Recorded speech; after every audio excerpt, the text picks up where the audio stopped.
Welcome back, everybody, to the next episode of Reditus.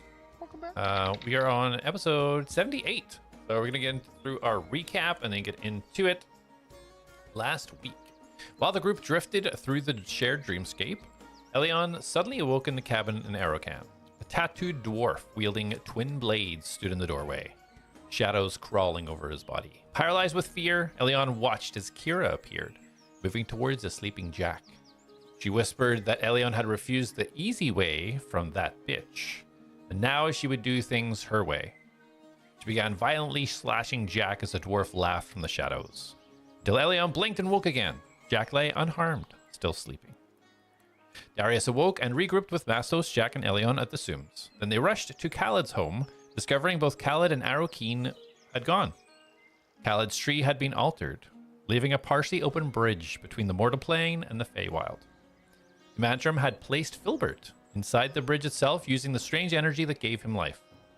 The group learned that Khaled and Arrowkeen had been taken into the Fey to meet with the Mantram and were expected to return within the hour. While waiting, the party sought Aristos to learn more about Paradon Vermoria and bloodweaving. Aristos shared what little he knew and took Paradon's sketch to quietly alert the city guards. Privately, he told Darius of two disturbing discoveries.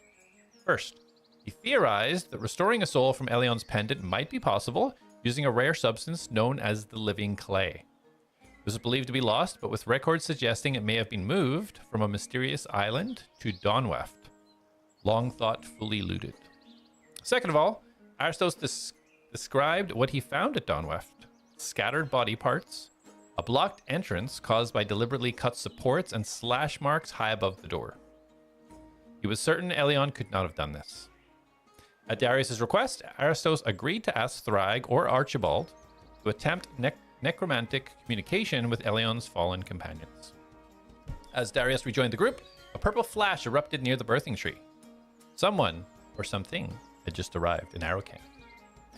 We'll be right back to see what it is. Through shattered lands and broken sky, the keys ignite, the lost must rise. Bound by fate, by blood, by steel, a world forgotten, a truth concealed. Atlas forged in flame and dust, a heart of gears, a soul to trust. Jak the hunter, silent, keen, a shadow's wrath, the watcher unseen. Darius speaks with silver tongue, a tale half truth, a song unsung. Mastos walks where wild winds call upon, to earth, to beast, to all. ATLADS rise, the night is long, through fate and fire, standing strong. Keys awaken, shadows call, one by one the mighty fall. The mighty fall.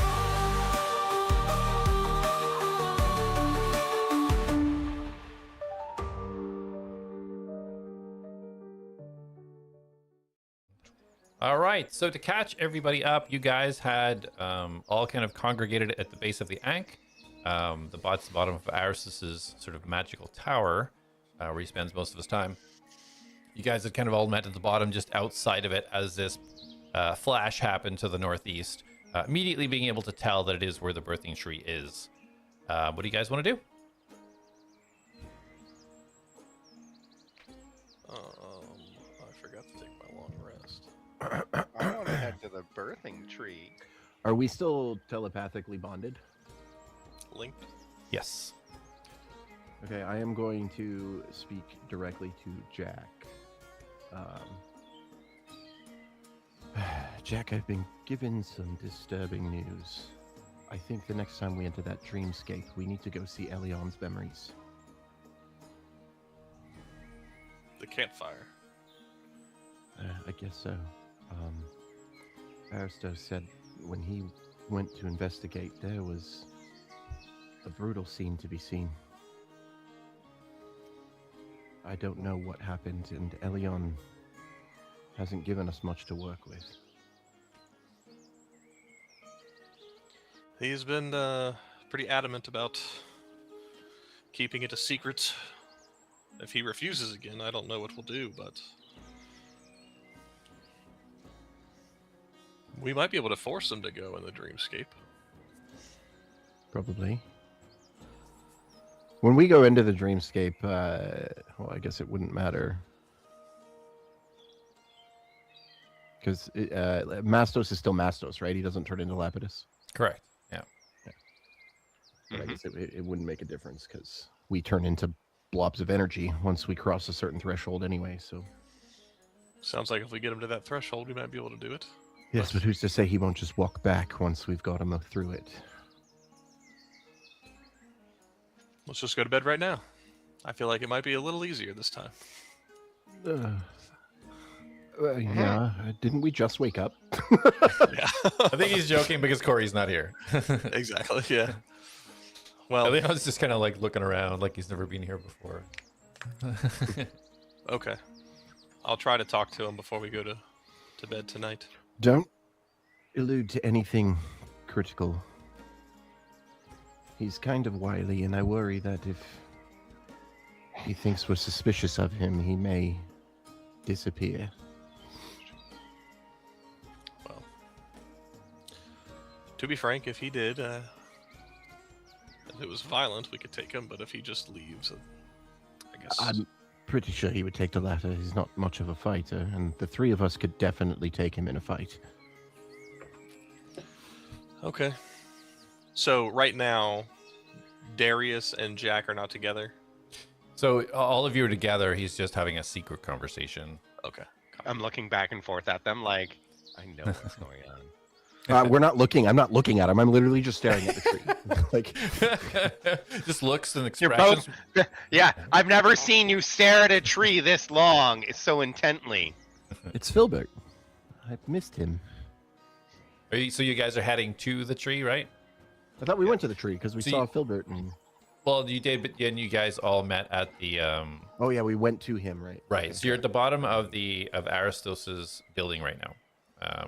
You have Jack's gauntlets back and headed back up the stairs, and then you guys seen the flash. So you guys are all five of you. No, Borman's there. Sorry, Borman didn't stay with you guys. So it's all four of you. And the flash was where? From the birthing tree, you can tell very easily it's from the northeast to where the birthing tree is. Yeah, so we can make our way there. Okay. Yes, we should probably see what that is, Elion says. I was going to be like, whoa, Elion, you're here. All right, so you guys heading straight that direction. In a straight line. Okay, climbing up rocks and mud. And... Yep. Boosting each other over the small walls. All right, so you guys head your way there. You can see that it's about 10 a.m. now. That the city is kind of just bustling, doing its everyday thing. The attack from the previous day before, you could hardly even tell that it had happened. You don't see any remnants of black sludge anywhere. You don't see any frightened villagers. Everybody seems to be pretty much going about their day. You make your way. It takes about 5-10 minutes making your way up to the tree, starting to crest your way up the stone steps up to the top level. And as you crest up there, you do see the two guards, not the same two guards, but there are two guards now posted either side of the tree. You can see again the kind of opening in that large tree now, kind of covered in the green vines that you now know to be connected to Filbert from within. Is open, and you don't see anybody else there. You see the two guards, one standing on either side. Gentlemen, we saw a very large flash from this direction. Is everything all right? And the one to the right-hand side, with deep brown feathers, very long, a little bit older, kind of ruffled at the edges. That was Khalid returning from the Fae, Sir Darius. Oh, excellent. Where did she go? I believe she went back to her homestead, if I'm not mistaken. Thank you. And then he kind of Filbert, and he's gonna start heading that way. As you kind of look in to see where the eye is of Filbert kind of underneath, you can see that the lid is like completely closed, whereas before it was always a little bit open. Hopefully he can hear me. Anybody else doing anything?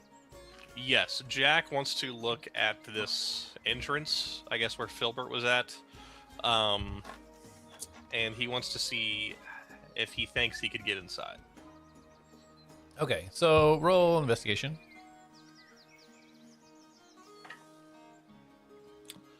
Investigation. 12 on the die plus 4, 16. 16. Okay. So as you kind of like look around, and the guards, although kind of lean towards you a little bit as you approach, you kind of recognize who you are and kind of just stand ready as opposed to stopping you. But you can see within inside this, the tree, which you assume to be Khaled's tree, because you can see the shape of it, almost mimicking her, and remembering what Juranic's tree held a similar shape to their body form. You can see that the eye of Filbert essentially is almost attached to the very top of that. And he does not have that sort of humanoid style body that you remember him having. You just see these green vines stretching out from this eye that is fully closed. It goes into the tree, it goes outside and wrapping around the entrance into the larger tree on the outside. And you see the vines that are almost inserted into the middle of Khaled's tree. So you don't see any opening within her tree. You just see all of these kind of green vines almost penetrating into the center all the way down. So you don't see any way to progress further, but that's what you see inside it. Does Jack think he could walk through there? Well, it's sort of this hole and opening in this larger, I'll say, mortal plane tree is almost like an archway now, which you can kind of step beyond, and then only about 5 feet beyond that is the tree from Khaled. So it's essentially within this tree. Okay. And you could probably get in there, but it's very easy to see that it's kind of a circle. This is the base of the larger tree on the outside. Okay. As everyone's walking away, Jack would like to make himself harder to see, and then he is going to attempt to distract the guards. Okay. Where are you going? Like from within there, or are you going to the sides? Like where are you trying to distract them, or where are you? So Jack is going to use thaumaturgy, and he's going to try to create a whisper sound to mimic Khaled. Mm-hmm. And he's going to make them appear like kind of farther away, calling to them, try to like beckon them to try to distract them away. And as he does that, he's going to try to slip in. Okay. So, Mastos, Darius, you were just leaving to head to Khaled's, right? Darius, indeed. Okay. Yeah, heading straight to Khaled. Okay, Mastos, you were... Mm-hmm. Okay. Okay, and Elion just following the pack. He starts moving with you. So, Jack, if you want to go ahead and roll a stealth, please. Pretty sure I'm good at stealth. Oh, I'm very good at stealth. 24? Dang, well, that beats everybody's passive. And the Sorry, guards... 26. 26, okay. The guards rolled a 3 and a 5, so you feel very sufficiently hidden. And as for the thaumaturgy...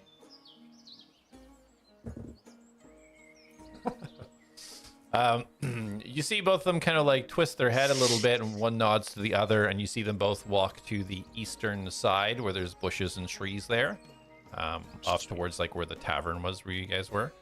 See them walk in that direction. Jack's gonna try to get into the tree. Okay, yeah, you kind of see your opportunity and slip inside kind of the opening of the tree, so you're standing right in front of Khaled's tree. Okay. Now, Jack isn't a brilliant person, but he believes this to be some sort of, I guess, door to another area or dimension, to a plane, and he is going to try to go through it. Okay. How do you want to do that? Just sort of walk forwards? Yes. If he believes this is taking him to Dimantrum, that's what he's trying to do. Okay. Yeah, he's just going to walk forward. All right. So you kind of like close your eyes for a second, and then you just take a step forward, and you just hit solid, thick green vine, as it doesn't seem to be shifting. Jack will kind of like look up and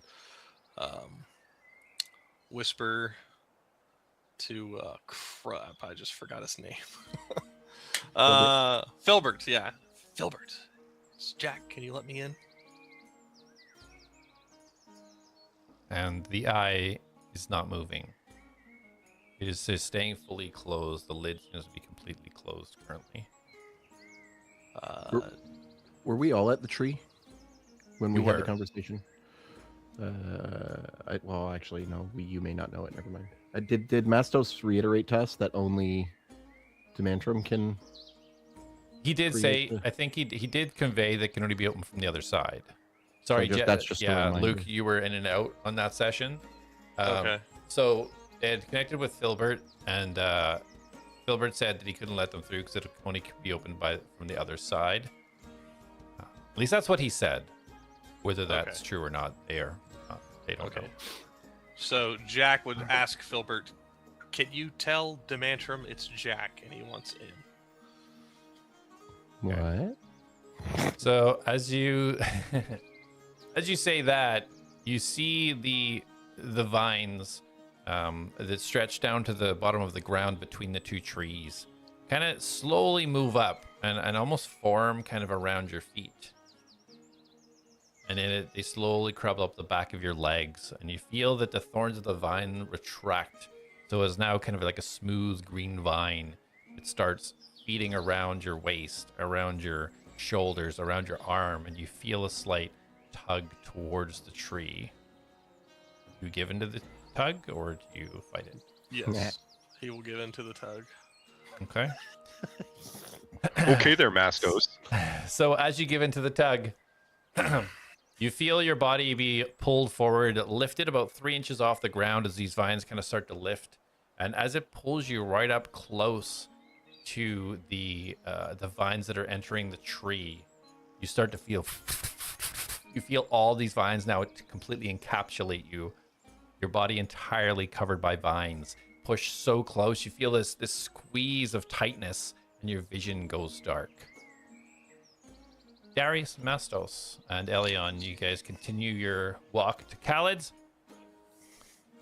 Do we? Yep. Do we notice that Jack's gone?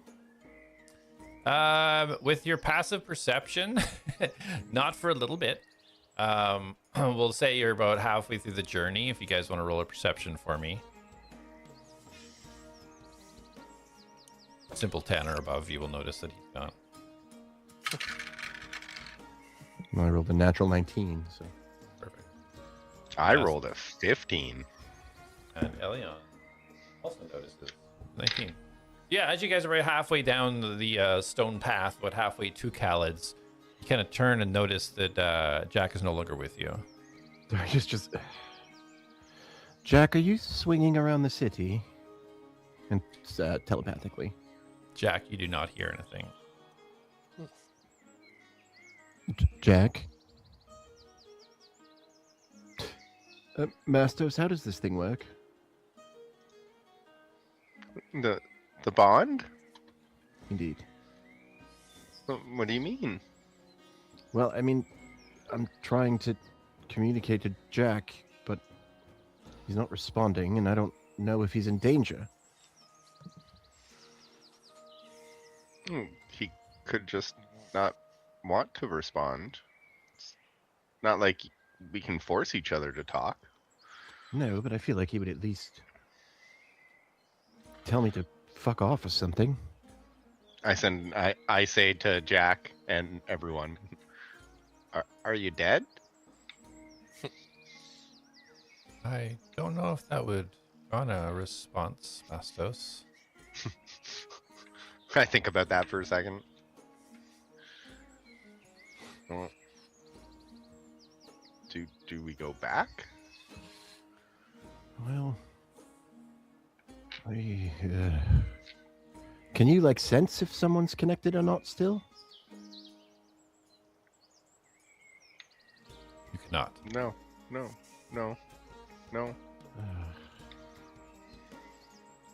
Okay. I need to speak with Arakeen. Can one of you go back and check on him? Um, Since we're telepathically bonded, you could at least communicate back that he's okay or not okay, or something. No? Okay. I have no need really to see Khaled. I could go. That's I a can go with great him. idea. No, you should come with me, Elion. Go check on Jak, please. Sorry, you said I should go with you? No, And I Mastos, go come to with me. Jak? Oh. Elion, please go check on Jak. Right. Right. Okay. Okay. He kind of stumbles back a little bit and turns and starts slowly walking back. Darius kind of like shifty eyes watches him. Jak, you feel, after a few seconds, you feel this burning sensation. Almost the amount of pain within the center of your chest and also your hand. Still complete blackness, just this sensation. Do you give into this pain and heat, or do you resist it? Jack's gonna kind of squint, close his eyes in the darkness, and he's gonna give into it. But if he can't speak, he's gonna be like, "Okay, Sparrow, Atlas, or Demantrum. Okay," as he like gives into it. Okay, awesome. So as soon as you kind of give into it, you almost feel this release of energy from your chest, but it is very strange as you feel the energy almost flow through your arm and into your hand. And you feel this almost like heartbeat or throb within your hand. And you, although still in complete blackness, start to feel your body kind of shifting and moving. Darius and Mastos, as you continue walking towards Khaled's, Darius, you notice immediately, sorry, roll a perception. Just to make sure you don't get a 1.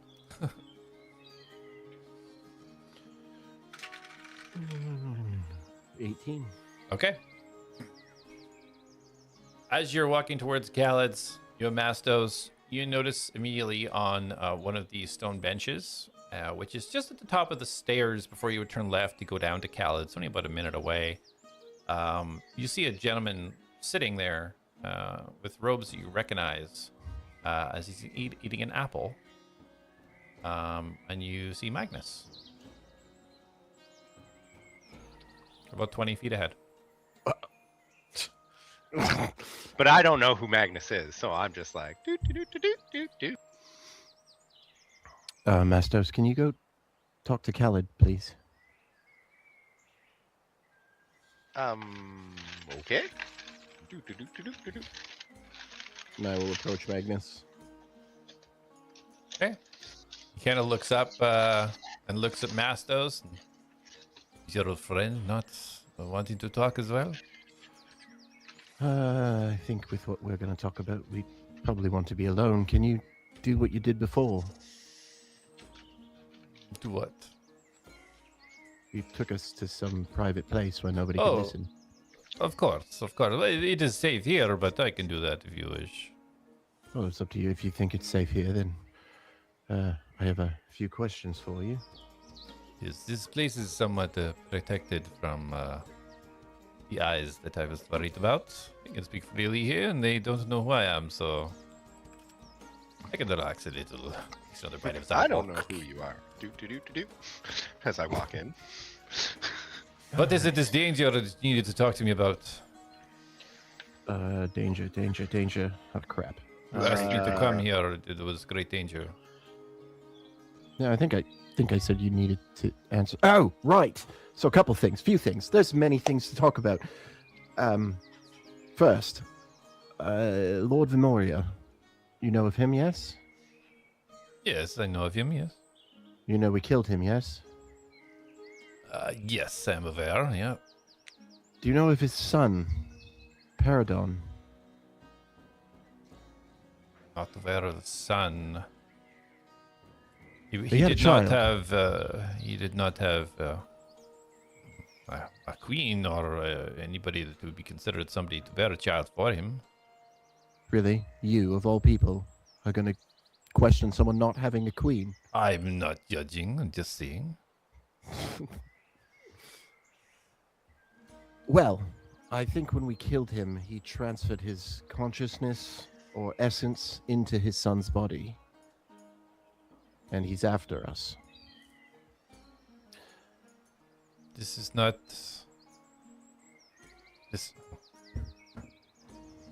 This isn't magics that I've heard of to be able to No, it's blood weaving. overlong. And he stops as soon as you say that.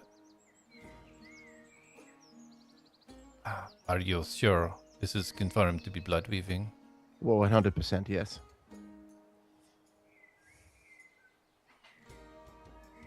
You see him completely like disconnect eyes with you and kind of staring at the ground. Well, you figure that out in your head. Somebody told me about something, and you seem to be very well versed in ancient devices. Have you ever heard of an object called the Nullmac? You see the corner of his face kind of like square up to a half smile. He's like, yes. You see him glance down to his hip towards this kind of metal ball. With these kind of like metal. It's a solid metal sphere with ridges all across it, kind of just dangling from his hip.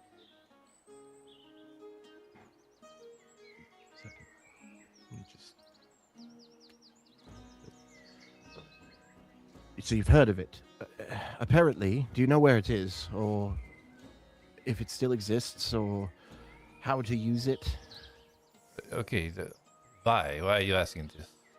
Well, apparently it can undo the possession of his son, and I believe if he doesn't have a host, if we can dispel whatever magic he's using, that should rid the world of him.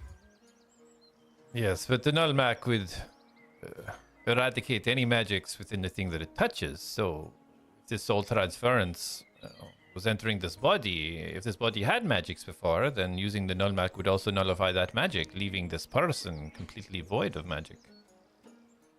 But it would leave them themselves no longer possessed, correct? Would you be yourself without your magics?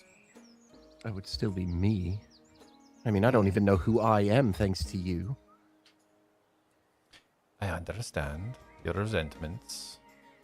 I'm here to help now that I'm just Can. saying, we aren't the magic that we are, that we wield. That doesn't define who we are. No, indeed this does not, but it can be a large part of somebody.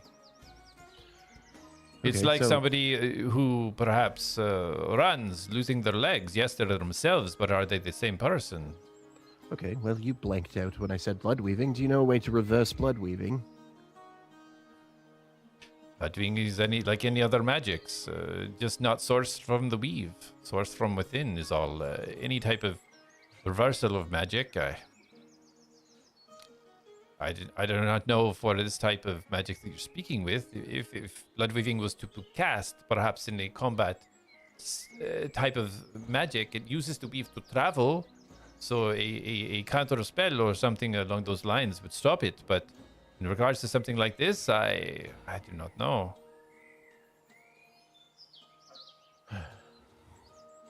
Okay, well, I have limited options, and we are running out of time. He's looking for another host. Now, when we fought him before, apparently the ritual wasn't complete, so he was weakened, and he still gave us a run for our money. Now, we are stronger now, but I worry if he can complete the ritual and find and properly take a body, he may be a force we don't know how to deal with.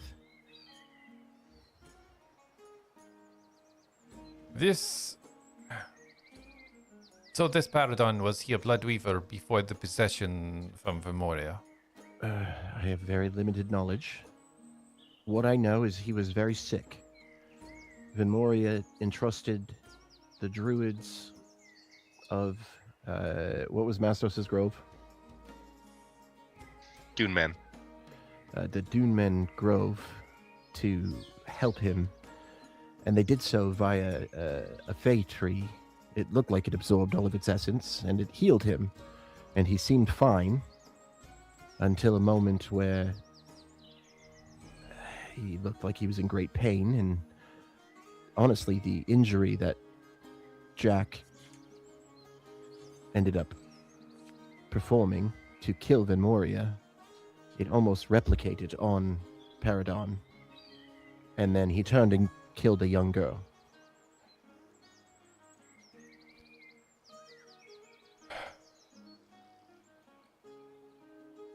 When did this... Do you know when this happened? Do you know how long this person has been having access to this blood weaving or when this possession took place? I don't think I do I? Did we have any knowledge of that? There wasn't really any context of time. You Yeah. got the vision, but Yeah. other than being didn't- the same looking age, like he looks the same as he does now. And there was nothing on the note, right? That indicated like that there was no date on the note stating when the druids took him or anything. Oh, right, from back in then. There was no date or anything. No. Just a I picture. know nothing that gives us any time frame. I don't even know how old Venmoria was with his abilities. I mean, technically, he could live forever.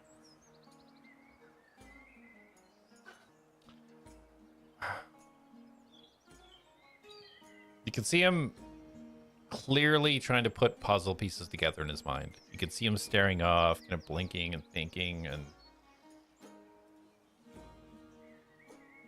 there is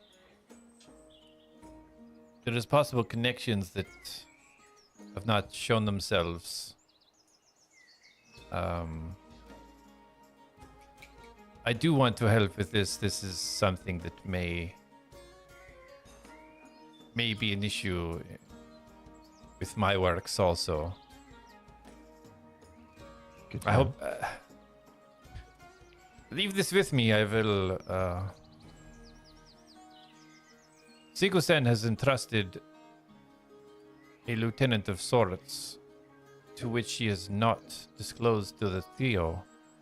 And I fear that this Paradon perhaps may be it. If this is something that has happened recently. We don't know. Well, I don't know. I don't even know if Dalen is aware.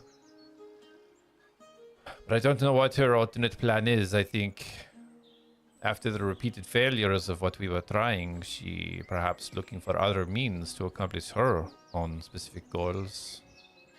I mean, But- I do know Venmoria was looking for Cinco-sen was the one that left Sanguine on this planet, correct?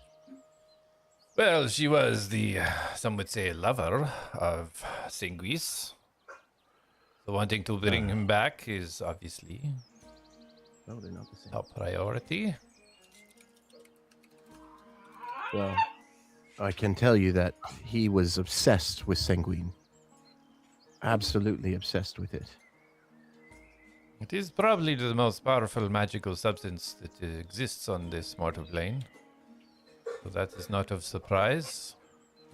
Fair enough.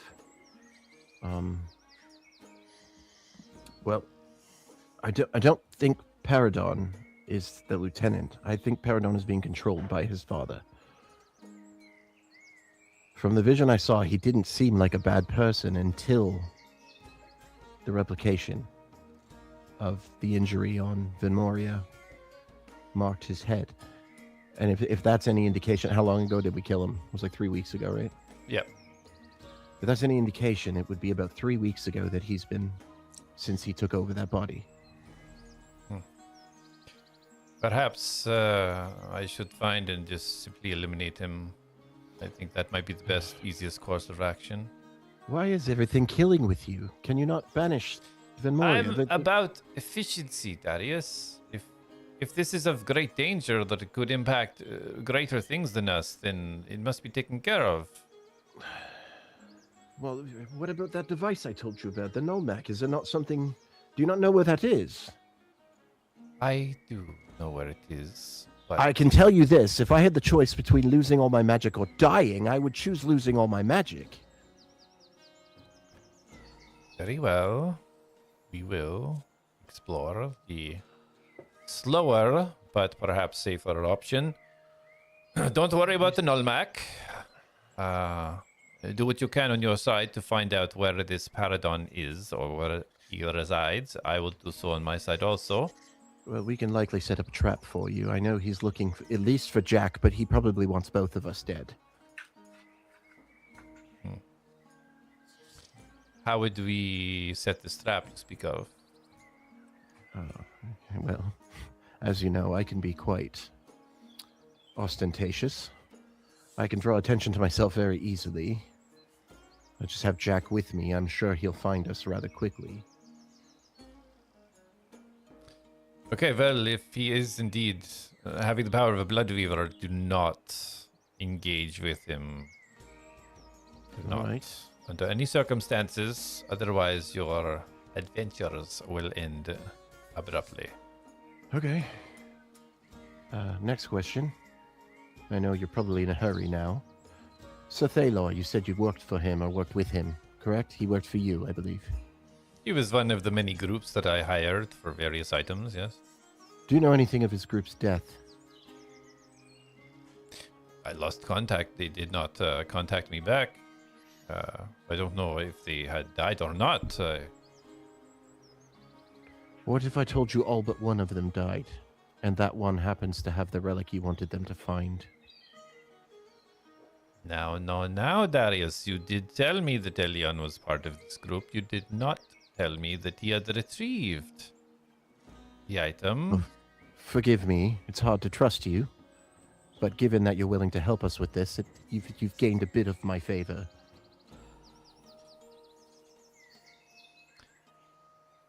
Well, I did pay Thalor for the work. If he returns it to me, then perhaps I can... Thalor is dead. I told you all of them but Elion survived, and apparently they were brutally murdered. I'm aware. I paid for a service. It has been completed. I should now get the item that was sought out. That's all I'm That's saying. I will reward Elion for his I don't think he's willing to give it up. Apparently he wants to use it to bring his friends back. Tim kind of roll his eyes and look up, a sigh, trying to hold in frustration.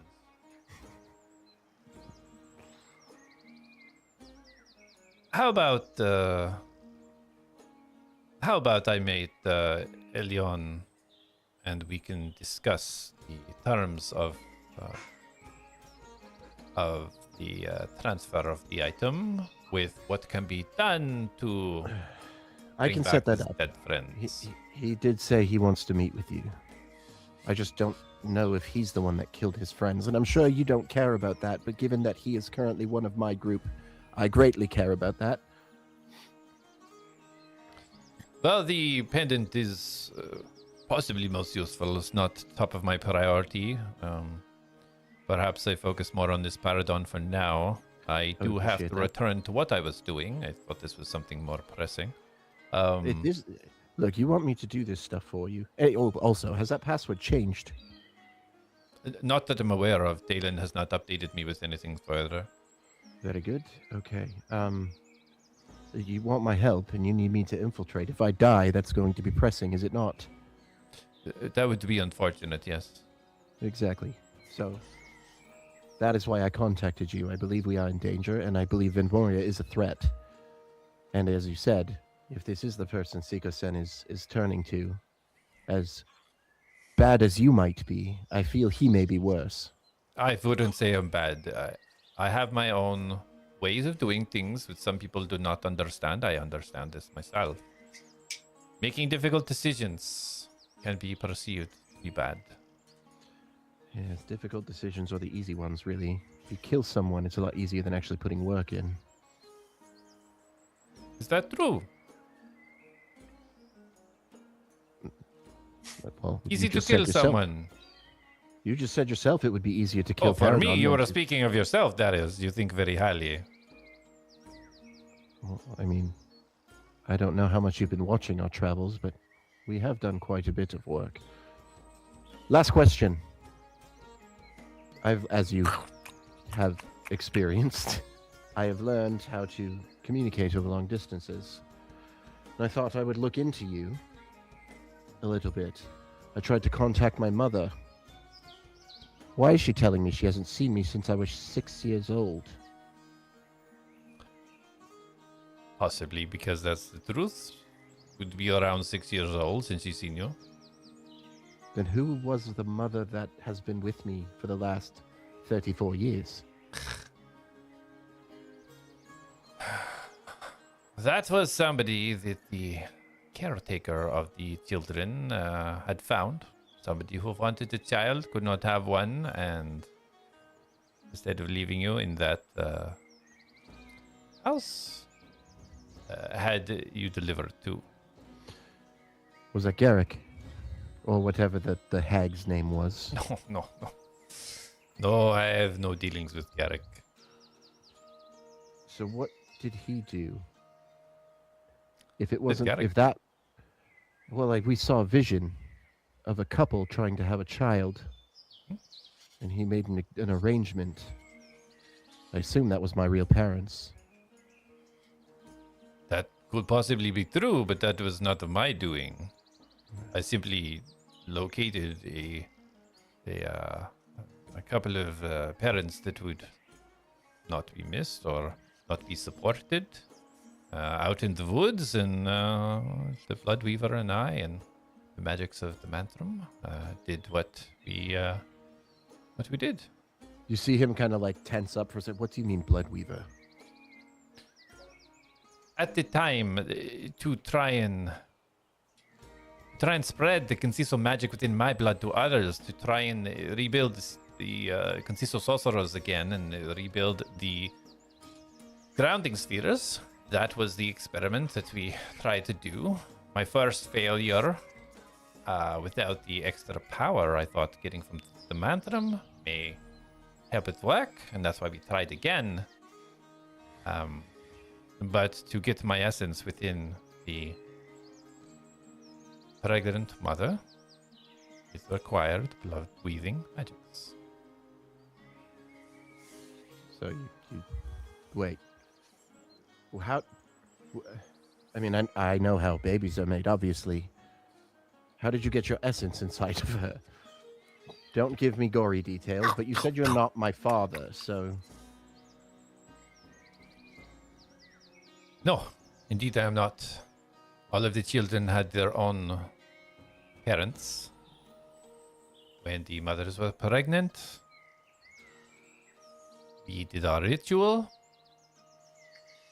We waited for the children to be born.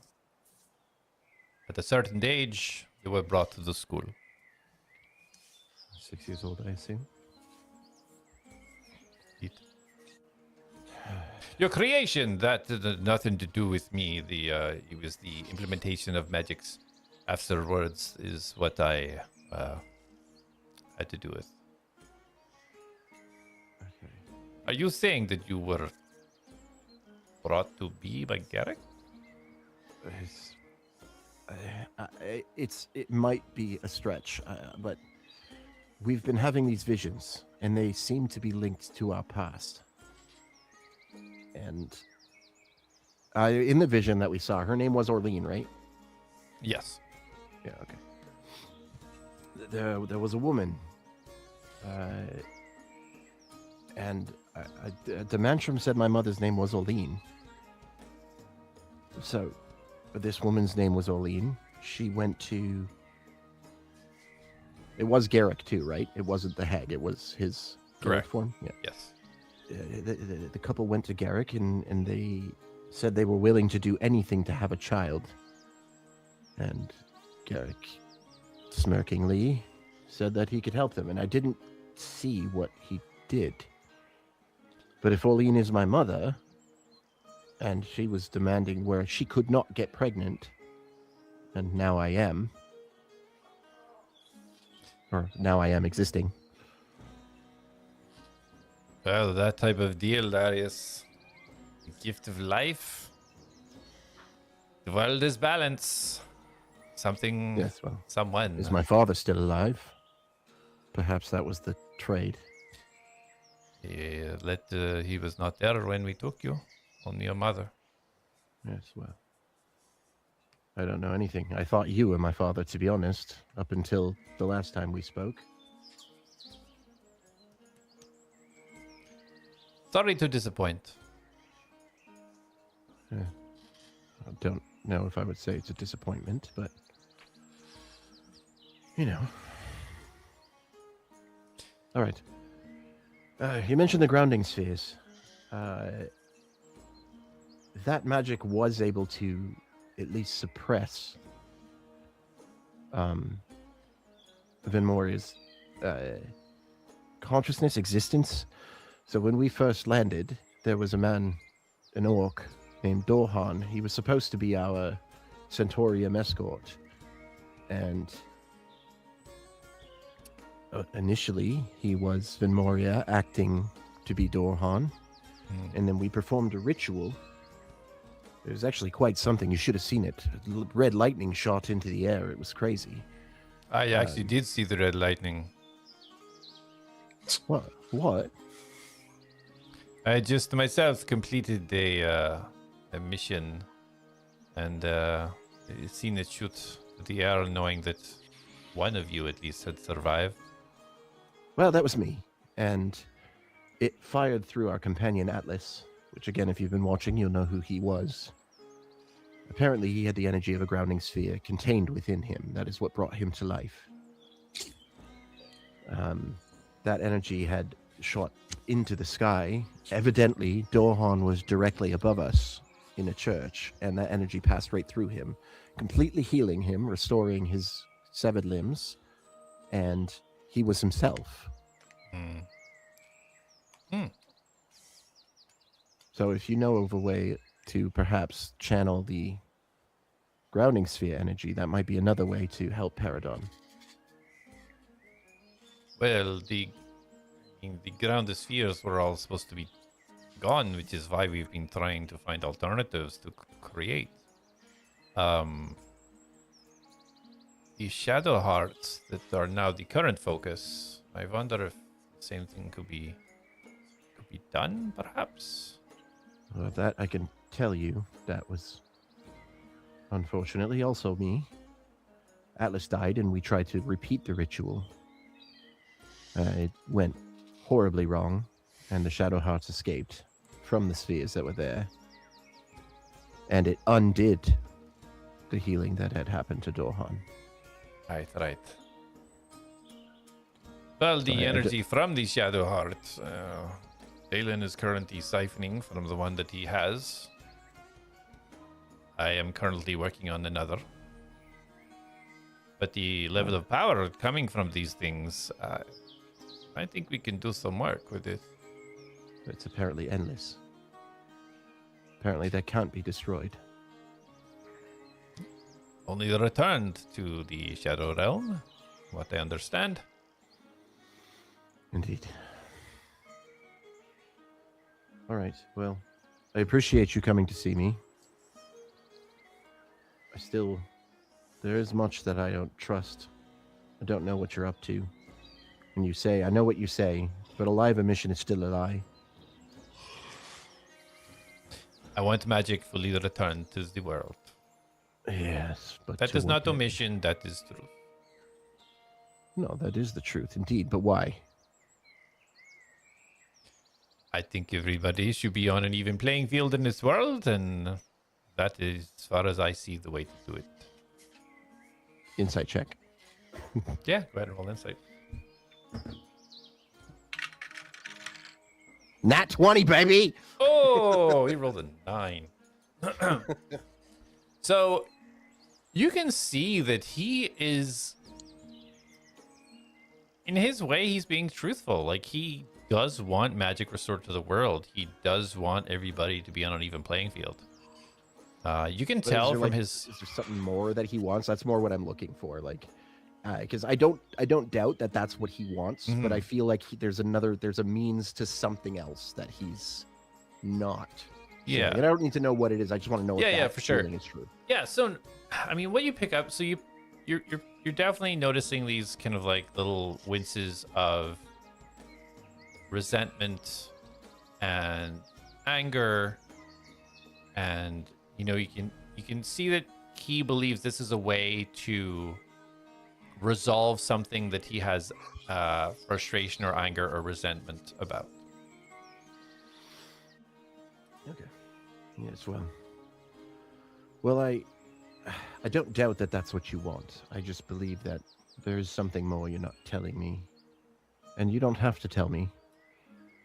I will still believe what I believe, and I will have to be as cautious as I can with working with you. You're a mastermind. I know that much. And I know you'll do whatever you need to do to get your results. Well, at least we understand this about each other. Yes, except I won't kill people if I don't have to. I understand. If it comes Very to well. that, just Darius, if it does come to that, and this decision does need to be made, and you cannot make it, you can rely on me to make it for you. Yeah. I don't know if that's supposed to be reassuring or not, but it's more. It is. I understand the things that I've done throughout my life, the experiences I have made me the person I am, enabling me to make these decisions, these choices, knowing the end result is worth the sacrifice. And I understand how you've been through your life and the person that you are. You cannot do this in certain circumstances. Your morality will not let you, and I understand this. Sometimes it can be envied, but when you know it needs to be done. You speak as if you're proud of the fact that you can just willingly throw a life away. It is not pride. It is an understanding of reality, is all. People aren't playthings. I do not have I fun hope. doing what I do. No, but you play them on a board like chess. It is not me who started these games in this world, Darius. It is only me that tries to play by their rules. Very well. I'm not trying to argue with you. At the end of the day, you're going to be who you are, and I'm going to be who I am. I appreciate you willing to help us with Memoria. At some point, I am going to have to introduce you to the group. It's not going to... Well, Elion wants to talk to you. Oh, right. I guess I'll have to talk to him. How quickly can you be back here? Or do you want to wait? I can go see if I can bring him to you now. I do wish to get back as soon as possible. Perhaps we give it a little time. I want to figure out what can be done if I have to bargain with this Elion for this pendant. It should be mine because I paid for it. So perhaps we leave this for now. To be fair, you didn't pay him. The person you paid died. Well, then I assume Elion has all of his belongings. He's probably is rich beyond belief. Let me ask you something. Let's say you pay Jak to go and do something. Unbeknownst to me, Jak dies. I find his body. He happened to find the thing you were looking for. I take the money you gave him and the thing. I don't owe it to you from that point. Ah, duly noted, Darius. I do like the way you think sometimes. Don't lose that. Well, I mean, if you find something on someone, obviously, if Elion knew, it's different. You don't think he Anyways. knew that was what he was supposed to go and get? Honestly, I don't know what he knows because everything I ask him, he says he doesn't know or this or that. First of all, he's a very timid person, which don't get me wrong, I've worked with a lot of timid people, but different circumstances. Those people are timid because, they have abusive husbands, or women generally are timid in this world because men are assholes. He watched all of his friends die horribly and potentially by his hand from what I'm learning. So You think he kills his friends? I don't know. But something terrible happened and he doesn't want to talk about it. He won't tell us what happened. If you wish, I can bring him to my sanctuary and I can No. get any answer you want. Okay. No, I don't want you using your methods. I am sure they'll be far more harsh than my detective work that I'm going to attempt to do. Darius. Speaking of which, Please, efficient. Not harsh, efficient. I am an efficient person. if that's what you need to say, I would say to make yourself feel better, but I don't think you have guilt. Do you have any sleeping potions? No, no need for such things. It's a very simple magical spell to put people to sleep. Could you put it in this ring for me? I don't currently have it at my fingertips. Oh, so it's not that simple then. Well, He it's such a smirks. simple spell. I don't bring prepare with me. It's okay. Elion has a journal, and I want to go through it, but I want to go through it unbeknownst to him because he tends to get very protective of it and upset. And I don't really want him to know that in case something really bad happened, I don't want him to know that I know. That is fair. I do not Anyway. possess such a potion, unfortunately. That's fine. I'll see what I can find out. Would you happen to know if the tavern in this town will respond to that password or not? I do not know. I apologize. I don't That's get fine. all the full information. I will go try it here, see if it'll work. See if I can get you any information since I've pulled you here. Although I think I've given you some tasty info. I do worry. But Yes, this you make it. Paradon situation may be a little bit more directly related to what I'm doing than I expected, so I do appreciate you bringing this to my attention. Our objectives may cross paths by the looks of it. I think our objectives cross paths anyways. Even the overall thing with your other group. I think they need to be stopped as well, so... Well, if you can find a different way to return magics to this land, then by all means, bring it to me. Yeah, well... I got nothing. Although I've met many people who seem to be able to use magic, so... Indeed. Pass through the bloodlines. Yeah. Okay, well... how long do you think this Van Moria thing is going to take for you to figure out? Well, I must finish the work that I was doing, and I do not know how deep this mine goes, but when it is completed, then it shouldn't take too long. 2 days, perhaps. All right, very well. I will let you get back to whatever it is you're doing. I need to go and speak to a demon and see if he knows any way to undo these magics. Be extremely careful if you're dealing with demons. Yes, well, one of Demantram's generals, I don't know, is apparently in love with him. Yeah, interesting. Weird world. I know, it's very confusing. I should probably get back because time is passing. Very well. Do not die and contact me again if anything else comes up. The first part's always a goal. I will contact you if I find anything else out. Very good. And And he he like stand- bows. Yeah, he kind of stands up as you're bowing. He kind of gives you a little bit of a bow. And as he kind of turns, puts up the palm of his hand as he kind of walks forward. And as he does, you see this almost like a heat as the air in front of him kind of starts to heat up and start to separate. And as it does, he walks forwards and you can see what looks like the inside of some sort of tunnel as he walks in and closes behind him. As much as I hate him, he's so cool. I'm going to start making my way to Cali. At this point, Mastos, you you come to the front of Khaled's house. You do see there is a guard posted, spear in hand, looks over and just kind of gives you a nod and acknowledges you. I nod back. And I will walk.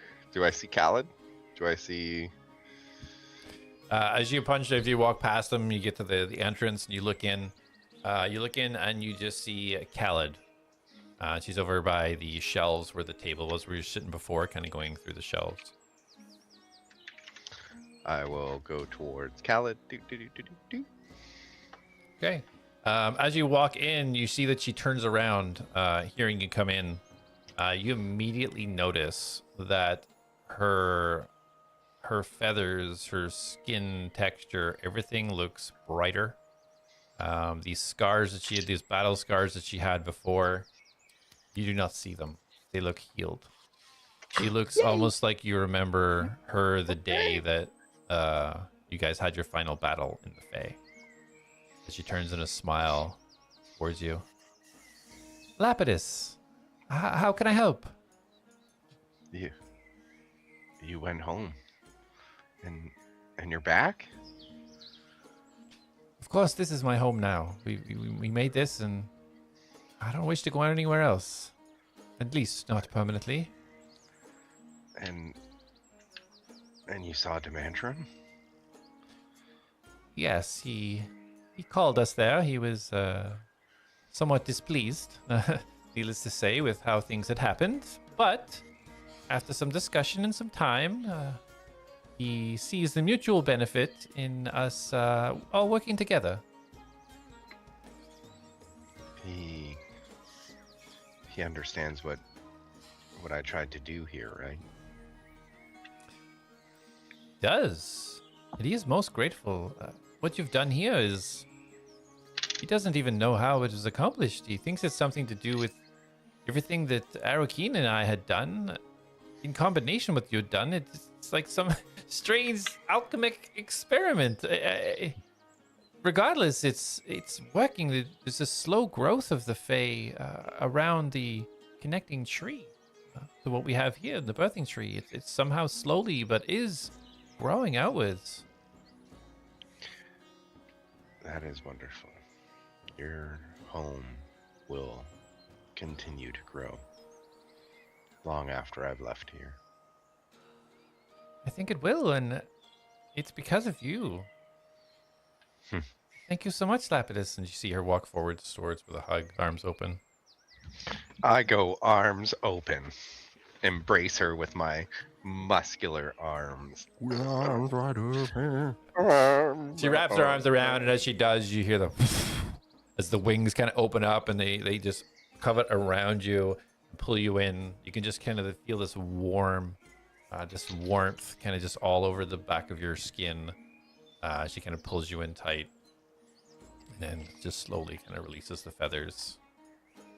Takes a step back. What was it like being home? Well, it was quite frightening at the beginning.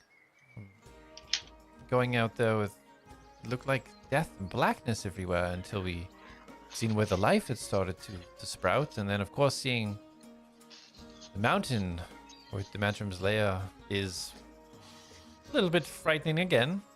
But going there, it felt like the old days, calling in for missions and meetings, and you know. Was Juranic there too? He was there. I got to see him. He stopped for a while, but he was on.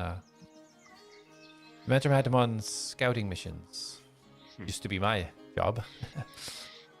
But for lack of a more dedicated soldier, Juranic was scouting,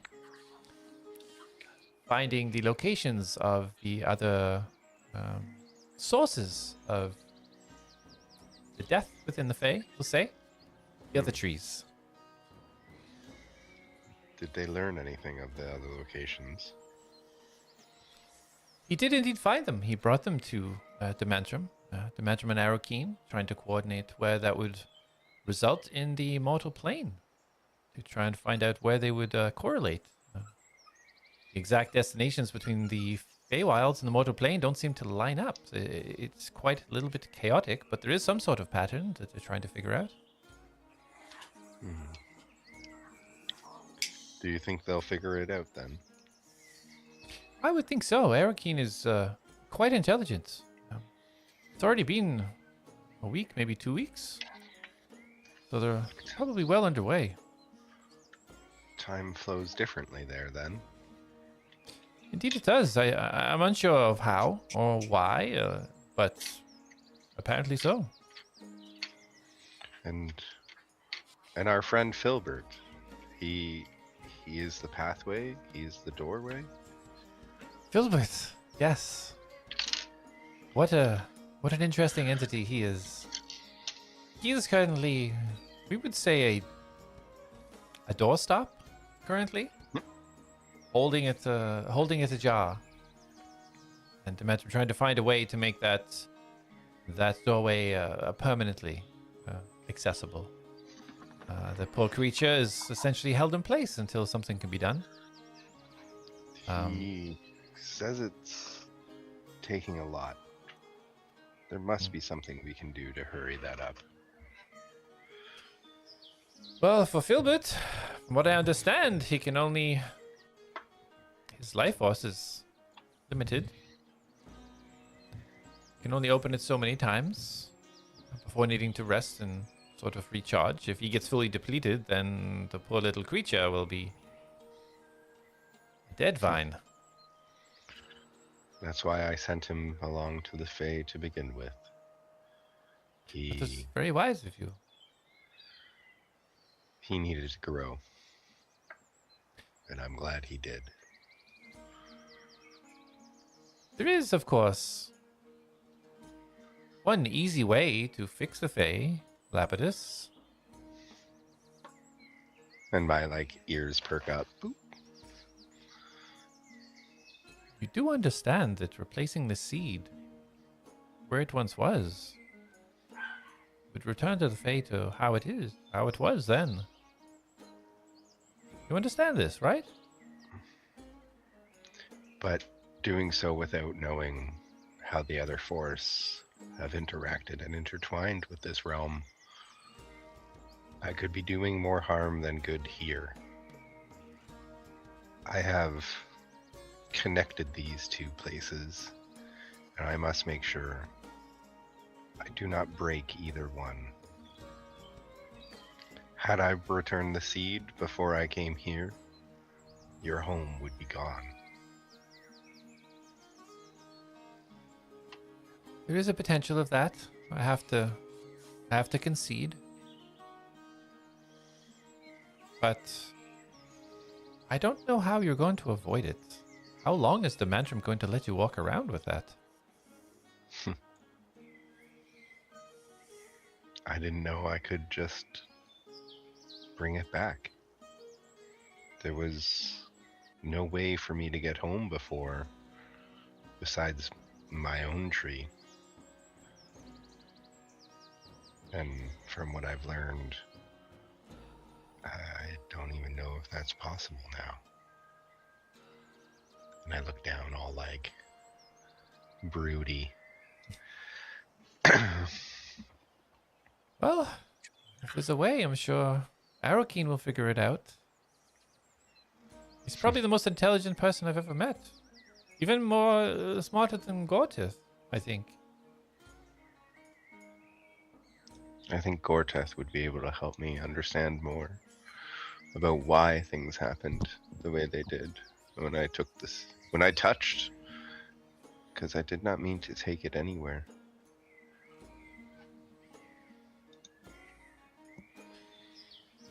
Well, I would say you are well on your way to righting what many would consider a wrong thing.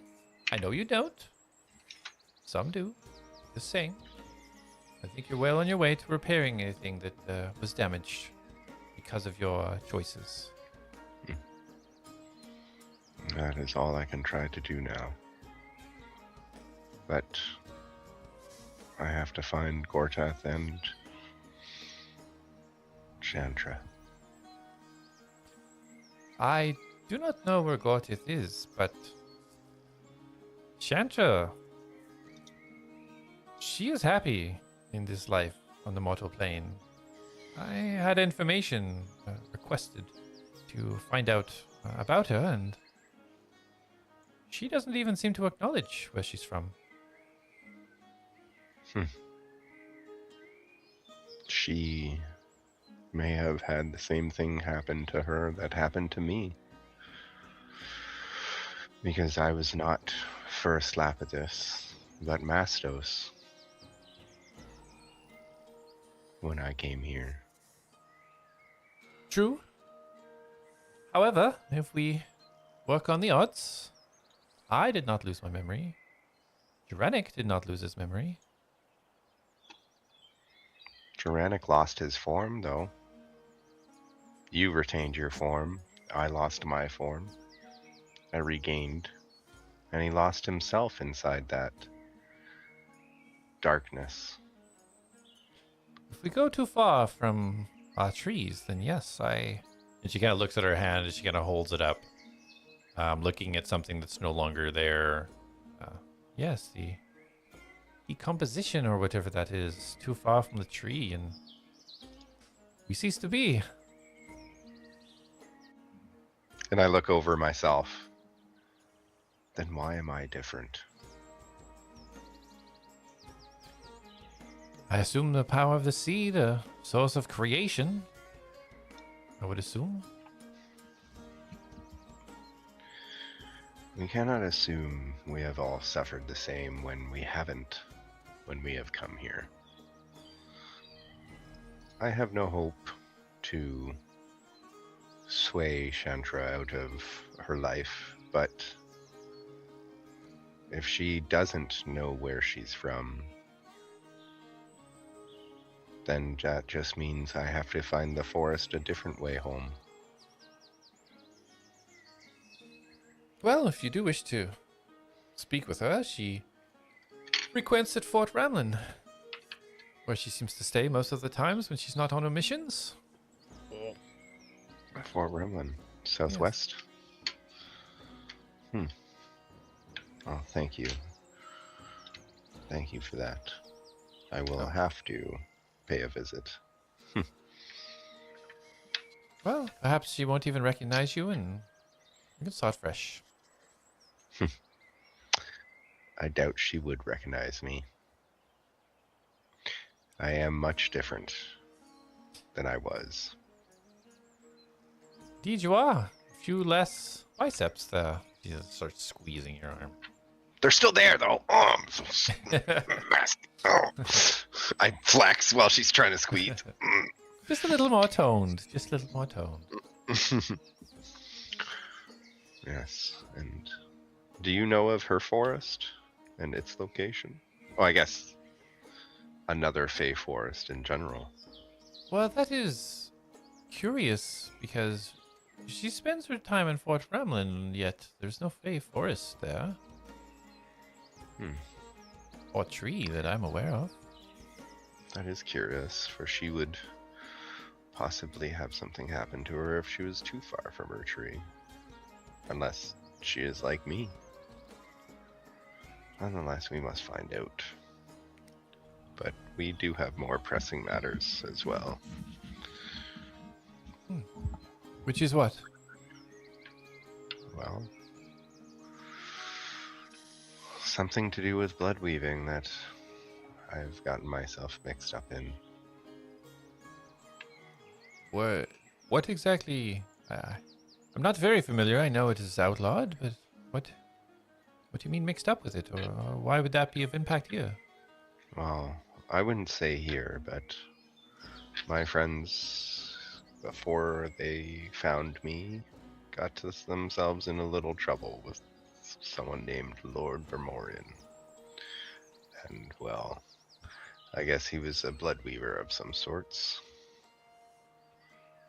And now his child is possibly putting us in danger. Or at least one of us in danger. This child is threatening you? Not me, but our compatriot, Jak. Oh, very well. Is there something that I can do to help?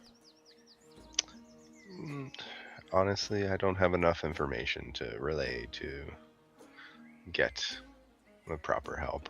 I know that my friends know so much more than I do about this. Okay, well, by all means, if you require assistance, Erocan will be here. I know talking to Arrowkeen is something my friend would like to do. But he's back in the Fae, correct? Yes. The Mantram thought it best that Arrowkeen stay on that side for a little bit longer. Working on a few things, and of course, trust has to be built, which I understand, and Arrowkeen does too. Then is there a way for us to... how would you be communicating with Arrowkeen? Arrowkeen keeps a constant connection. When we were pulled through from the Fae, we were in battle. He was communicating to me at that moment, and somehow that connection has stayed permanent. I know somewhat of connections and how they can travel vast distances. I have connected with my friends and can form a psychic bond with them. Speak telepathically. I can do it with anyone willing and accepting. It's quite a magical talent. I have heard of this. Aristos have spoken of this before, and it is quite an advanced level of magics. That is very impressive, Lapidus, that you developed yourself to such high levels of magic. No, no, I wouldn't say I developed this or worked for it at all. I gave a gift of favor and received this boon.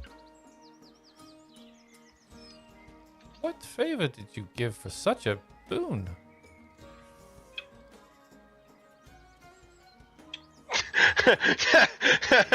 Darius does it actually pretty well, and I don't know. How can you not know what was given for such an amazing gift? Was it money, perhaps? I would myself give quite a bit for something so powerful. Well, no, that's the thing. Garrick said that he would find me with the favor. Garrick. And she's like shaking her head up and down like you just touched a hot stove when you were told not to. Oh. Garrick, really you good took at a that. gift from Garrick. Well, yes, he offered to help. Of course, Garrick's a hag. I called it. Called it. No, I called No, it. no one was there for the session. Knew it. Okay, go on. Sorry. He will take something from you that he wants and is gonna... The balance is not going to be there, Lapidus. The scales are gonna be very off. I called it. What did you give him for this gift? A favor. Yeah. What is the favor, Lapidus? He asked for a favor that I could say no. I couldn't say no to. She puts her hand right on her head, bows it down. It's just a natural thing Mastos does. Is people pleaser. To be clear, you told him he could ask you to do anything at any time, and you could not say no. No, hold on. This is Mastos right now.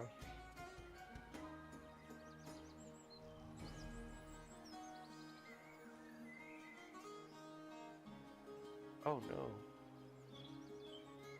Oh no! Oh no! Yeah, there wasn't too many details about it. This, Oh, and she kind of like puts her hands, Oh, both no. hands on each of your shoulders to get your attention. Lapidus, this is important. You understand the ramifications of this? No, I didn't. What if he says to give him the seed? You can't say no. What if he says to kill your friend? You can't say no. You have But- to undo this. He didn't seem like he would do those sort of things. What did you expect, Lapidus? Big scary monster said, "Oh, I'm gonna give you something, give it to me!" Ah! That's not how it works. He was gentle and helpful. All of our citizens know not to go to the hut. Garrick's hut is out of bounds. He's the reason I made it here. Is he, though? Would you have made it without him? This gift of talking to your friends got you here?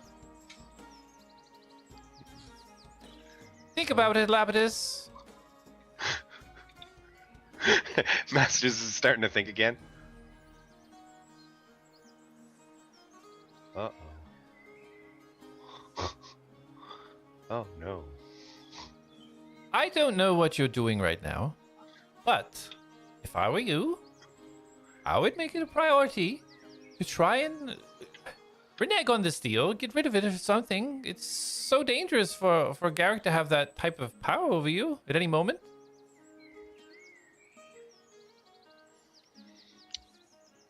I will have to make deals with other people? You see her roll her eyes again. Like get other people who can help? Perhaps return and see if there's any way to reverse your offer, your trade, or something. I'm unsure. I obviously haven't ever dealt with Garrick. We've heard the stories and avoid. But regardless, very dangerous. Perhaps you'd even give somebody else the seed. Or anything else of importance that you have. I don't know what else you have in there.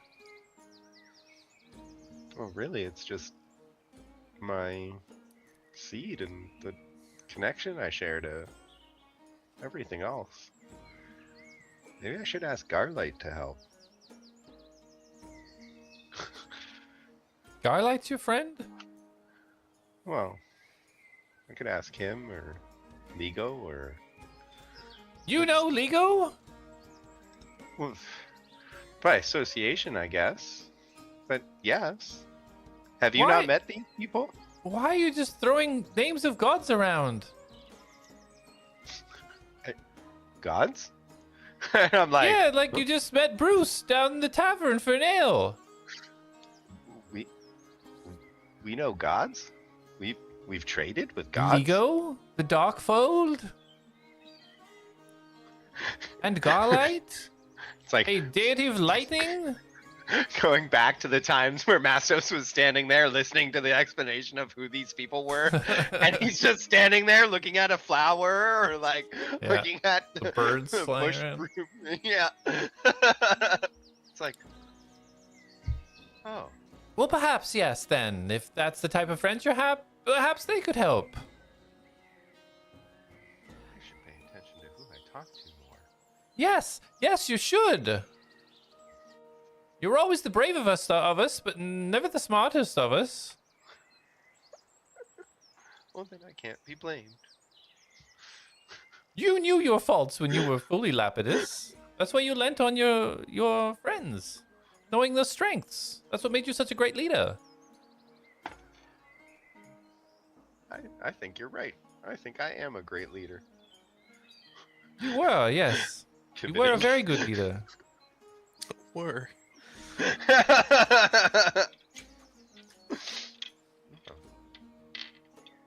I have a lot of trouble, I think. Are you sure you don't want me to protect the seed here in Arrowcan?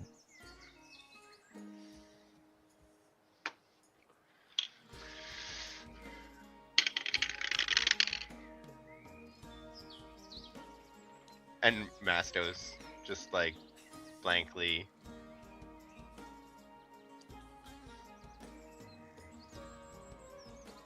I think I do.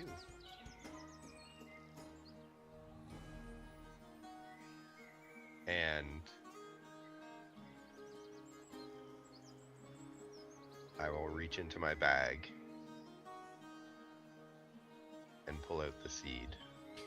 As you reach into your bag and you go to pull the seed out, you feel her hand on your wrist, stopping you. Let me prepare something first. If you're going to leave it here, we need to make sure it's well protected. So don't leave Arrowken until you see me, and I will get something prepared to keep it safe. Okay? Before we do, let me make sure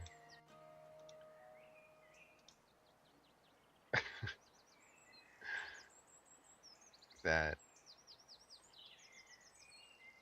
we'll be able to know it's you. And What does that even mean? I try to say into her head, because when I hand this off, I hand off the responsibility. And I will use my second telepathic bond. Okay. So within range is also the guard standing outside, but you just just double checking. Yeah, just Khaled. Okay. Is Borman around? Do I feel Borman? Is he close enough? You do not feel him. Ah, damn. Fuck the world, Borman. And so you see a little smile come across, and you hear a response back in your head. And a responsibility that I will accept willingly and protect with my life.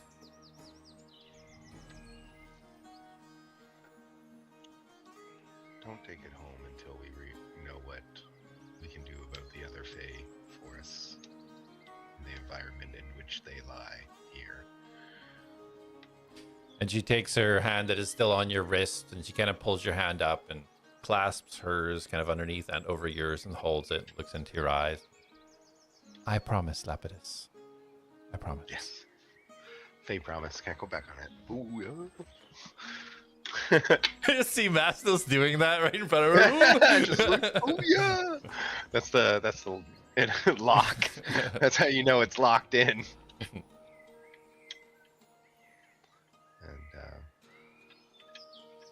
you can go get what you need. I will wait here. Oh, it'll take a while. We have to devise some sort of contraption to make sure that it's safe. Oh. Yes. Oh. Yes. Okay. Okay, then I'll go. Yes. And I'm like awkwardly like.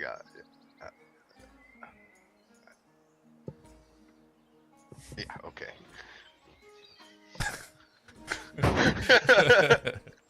All right. So you leave her cabin. Yeah. Okay. Perfect. All right. So you head out.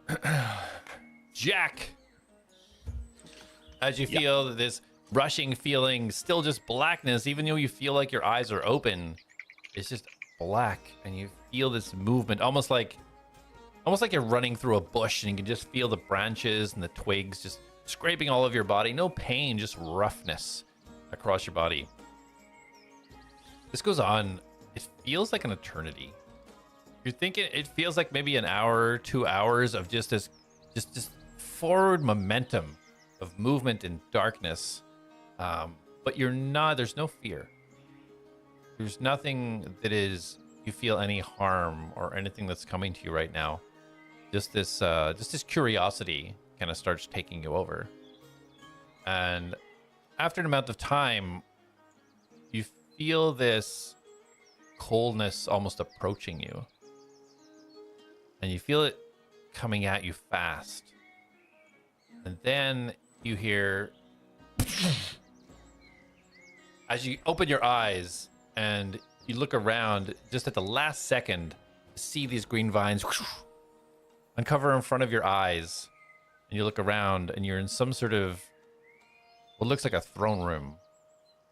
But the walls and the ground looks more to be like rock that has been polished down. No smooth cobblestone.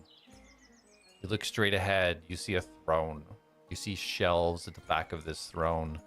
You look to the right, and you see a hulking figure kneeling down in front of 4 floating orbs. Horns pointing to his back. Wings folded down in the middle of his shoulder blades. And you see the head start to turn towards you. I'll be right back after the break, guys. Let's go take a pee break. Quit doing this to Cliffhangers every on time. Luke. Every time he's like, all right, we gotta go do something else now. Oh, Fucking We're just love gonna go it. check in with Felix Oh, when he gets great. back from the break. All right, killing me. All right, we'll be back, guys.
He's Welcome like, back, "Okay, guys." we're gonna end it." Back to Mastos, right? Give you, yeah, Jak, as you get your vision back, Darius. So cruel.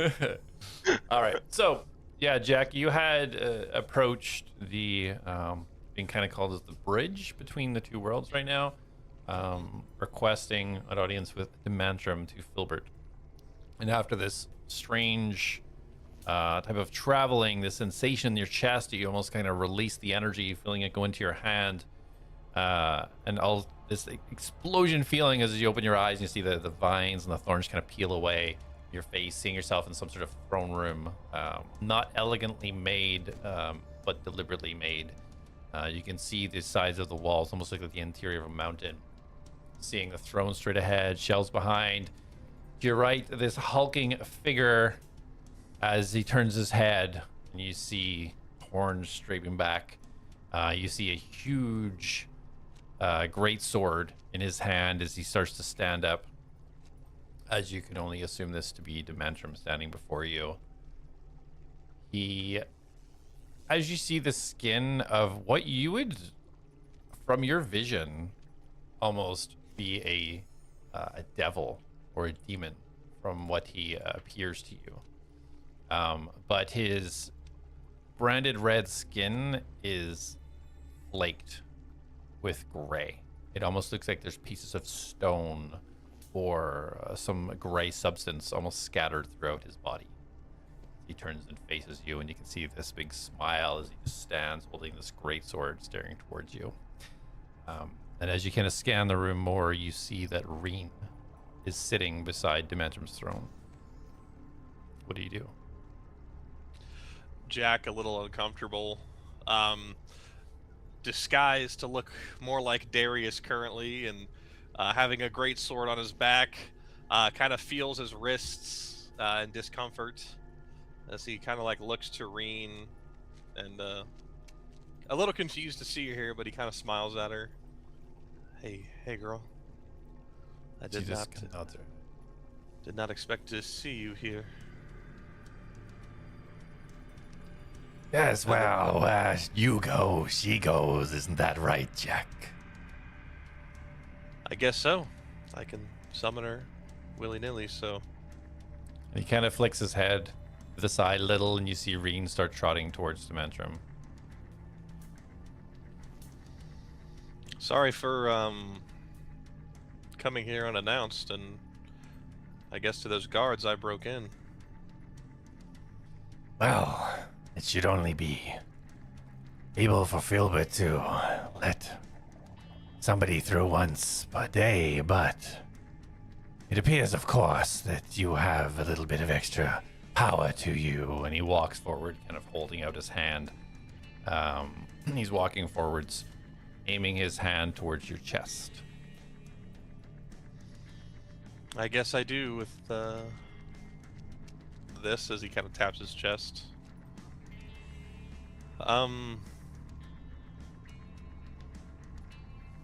What are you exactly? I know you're a source of power for Darius and a leader to Mastos, but are you like Ligo and Gar? And he kind of lifts his great sword up, and he looks to put it slotted on his back, and as he does, kind of just dissolves into nothingness. No, they are gods. I am but a fey creature, of course. My roles have changed over the years, centuries and centuries, but this is the role that I play now. I wanted to have this conversation with you, Jak, but I did not expect it so soon. You surprised me with your innovation and intuition. You wanted to talk to me. Indeed I did. Okay.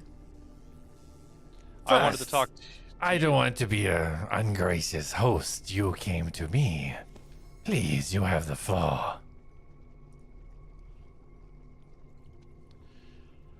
I noticed when I first met Darius that he wasn't very capable. But I assume it was after whatever that projection was that I saw of Darius is when was a pinnacle shift in his capabilities. And in recent events in my life, I'm losing my edge. I feel like I'm assuming you oversee a lot of things and you know who Garrick is, and I don't know what kind of tabs you keep, honestly. I don't know what all you see, but I've decided to quit using an item that I feel gave me lethality. It made things much simpler. And now that I'm not using them, it's evident that I don't think I'm as skillful as I really thought I was. And I want to get that back, but I want to be able to retain me, the ability to express certain feelings, as I feel like they've been dimmed with Garrick's blessing. Yes, indeed, the hag is quite powerful and can bestow many gifts, but at a price, of course. I've found that certain gifts and magics can indeed be shared, but sacrifices many of the times are unavoidable, as I'm sure you know. I've been learning that. So you come seeking for a weapon, or abilities, or what exactly is it that Jak Nara seeks from the Mantram?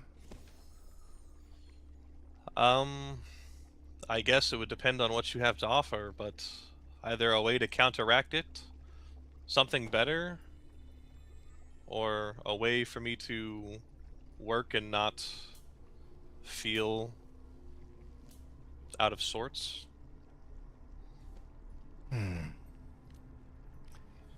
I do have some ideas, but what are you willing to say goodbye to if you were to be given these gifts?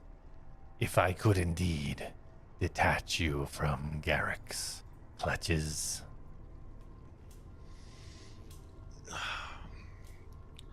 You see, I don't want to say goodbye to anything else. I've had to say goodbye to two things in life that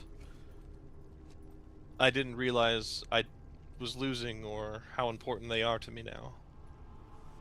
So, I don't want to say goodbye to anything. I want to accomplish stuff. I want to be, and I don't want to sound arrogant, but I want to be great.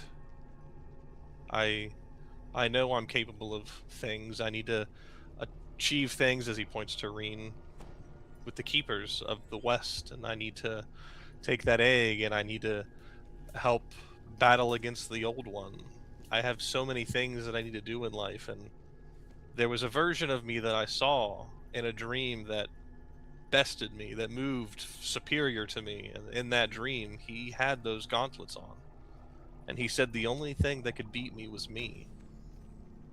I want to get to that point, but I don't want it to be at the loss of empathy or love. I want to be able to grow the relationships, because as unbearable as Darius was at the beginning, he is my brother. We made it a pact, a deal, and I don't want to lose somebody close to me, or the thought of losing Dana, or as I've starting to grow closer to Mastos, as he showed me a thing or two about where strength comes from. And I don't know what Elion's going to show me in the future, but I don't want to keep giving up stuff to obtain power. But I guess the one thing I can do is give the good news about Demantrum, since I've already been involved in that. So that's what I'm willing to give. And as you're saying this, and he is watching you, he is listening, but you see him kind of reaching out with his giant clawed hand, and he's just petting Reen, and she's just leaning into it, enjoying the pets. Yes, this deal, and he looks down at your hand, is what escalated our meeting. Sharing of blood has seemed to be something that happens more on the mortal plane than I had expected. You mean sharing blood with Darius? Indeed. An interesting idea. You realize I that the tingle in your hand coming from the hand that you and Darius had made your bond with. I guess the way I have seen things or think about things is Darius can apparate weapons, shields, in forms of any kind. And Jak is, if it's there, he's gonna pull out the gauntlets. Yep, they're there. You have your equipment. If your power is to do that, can I not make them appear at my will if you gift it to me? And he takes the hand that he's petting Reen, and he puts out his large hand and looks at you, waiting for you to put the gauntlets within his hand. Jak will approach and do that, and as he sets them in there, I do want to keep them. So I must study these first before I can answer your questions. You see him, he starts moving his hand over the top of the gauntlets in almost like a dome type motion. And as he does, you see this gray and purple smoke start to rise from beneath and start to spill off his hand and kind of start just pouring onto the floor. You see him kind of like, he's grimacing almost like he's in pain as he kind of does this. And as he does it, you see some of this gray substance that is on his face. You see it start to spread ever so slightly across the side of his cheek. And he hands them back to you. These are bound to Garrick. If you use these, he will be connected to you. I've been refraining from using them, but the urge to put them on is very high. Well, there is an alternative that we could approach. As you have mentioned, the good word of the mantram is spreading on the mortal plane. And perhaps I could use your assistance. Don't tell Darius, but I have learned a few things from him. I know now that I am able to bestow certain abilities without a permanent attachment to some individuals. Taking my full essence can eliminate some valuable abilities of that person. Perhaps we can look at something that would be a little more temporary. Would you be open to that? Depends on what it is, so I will hear you out. Well, as I said before, everything requires something for balance. And he turns around looking at Reen, starts petting her again. I used to have someone that considered themselves a bodyguard for me, a monk. Palamore was her name. Very nimble, very dexterous, almost untouchable. And he looks over and you see him raise his hand. You see the small pedestal start to raise out of the ground. You just hear the stone crunching and cracking as it raises out of the ground about 10 feet in front of these orbs that are rotating. The pedestal at the top, you see this purple gray smoke start to kind of come from almost the walls and seep in. As it kind of turns inside itself, it starts to form. You see metal start to form in the middle as the smoke slowly starts to drift out. And you see the strange metal rod with all these inscriptions and these purple gems, one on each end. This rod about a foot long. These inscriptions kind of glowing in a purple light. I no longer have or really need a bodyguard, but the leader of this new order on the mortal plane is very important to me. And perhaps you could be the bodyguard for the first voice of the Fae Forged and watch over Darius for me.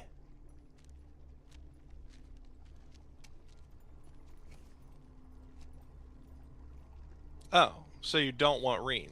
Okay. Servitude. I do not want Reen. The first question, would you be willing to at least temporarily prioritize the protection of Darius? Well, This is not a ceiling question, Jak. This is not trickery. Simply my first question.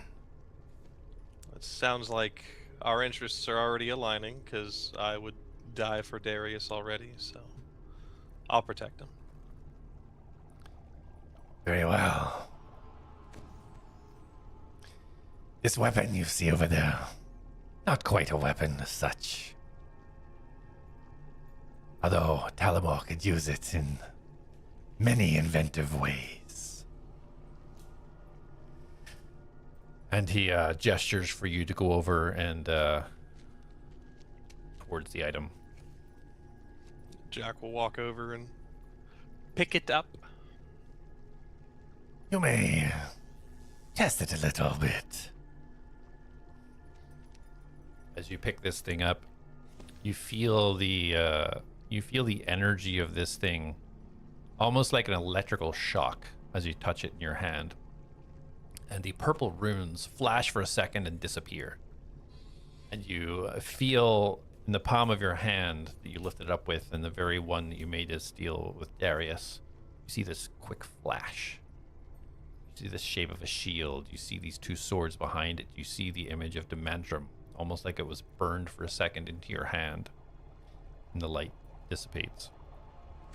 You feel that comfortableness that you were missing, that feeling of confidence and ability that you had when you were using your gauntlets that were gone when you weren't wearing them. You feel it start flowing through your body. And as you kind of reach out to look at this thing, it immediately extends, and you feel it shoot out from 10 feet below, lifting you in the air, and you immediately, from instinct, push it below you and pivot yourself up about 20 feet in the air. You somersault and you land, and as you do, retracts back in to the pole, back down to 1 foot again. Not quite what you had before, but might give you what you'll need for now. Would this be something that would interest you? So a DM above table. So this is a rod that extended and then shrunk. Yeah, so it extended to 10 feet. And as you used it, you could propel yourself off it, almost like jumping off the top of the rod. Okay. Almost like a pole vault. Well, it feels right. It's the feeling I've been missing. As he starts to like twirl it around and be extra dexterous with it, and he catches it for a second, and he looks back at Demantrum. it'll be a start. So you could indeed make use of this, I believe. Won't get you quite to the heights of what you had with your other item, but it will also not siphon anything from you if you are connected to me. Which is the second question. What would you be willing to sacrifice for the protection of Darius? And you see him hold out his hand, and the sword slowly apparates below Reen's neck. Do it. I would What give is up your my- conviction to this protection of the first voice?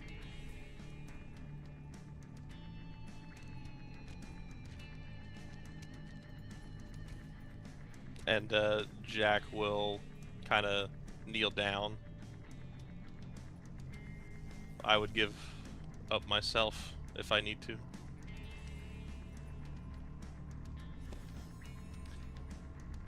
Perhaps I should explain something.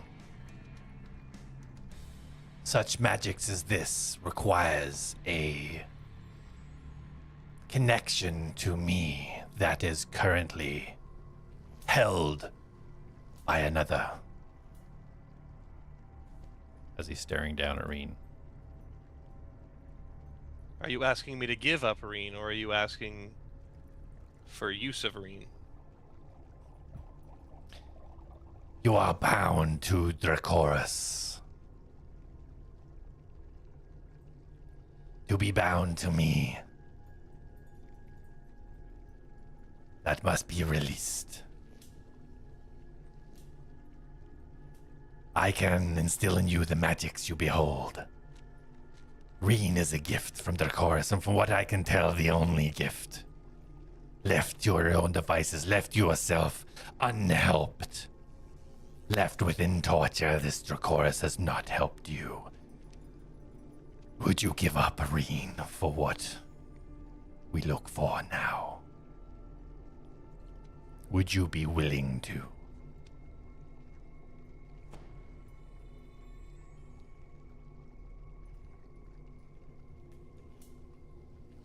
I can't give up Reen.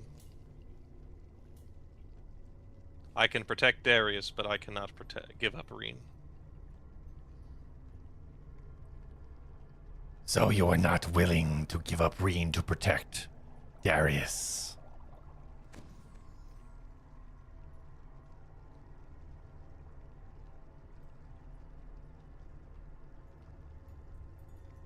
I will do my best, and I will lay my own life down to protect Darius. But I cannot separate myself with Reen.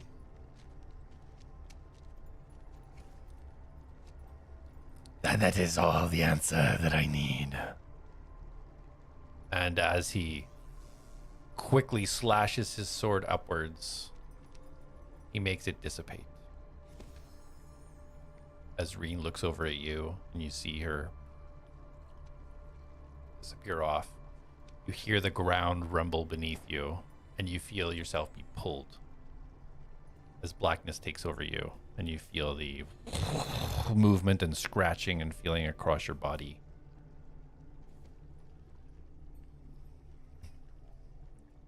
Darius.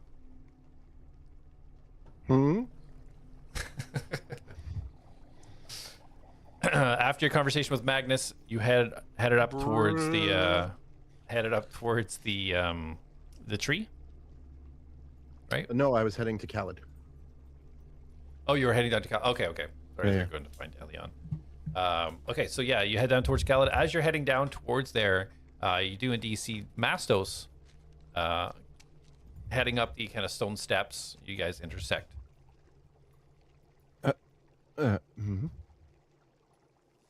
Mastos? My mouth is full.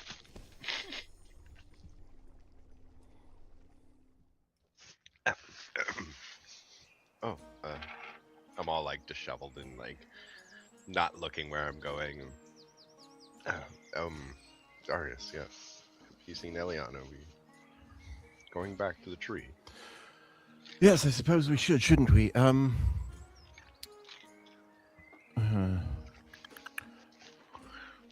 Interesting times. Did you speak with Khalid? Yes, I did, yes. Did you ask Arokeen about blood weaving? No, he wasn't there, and he's not here. Did you ask Khalid about blood weaving? She doesn't know much about it. She's only knows it's forbidden. Okay. Arokeen is in the Fae with Demantrum, trying to pinpoint the locations of the other forests.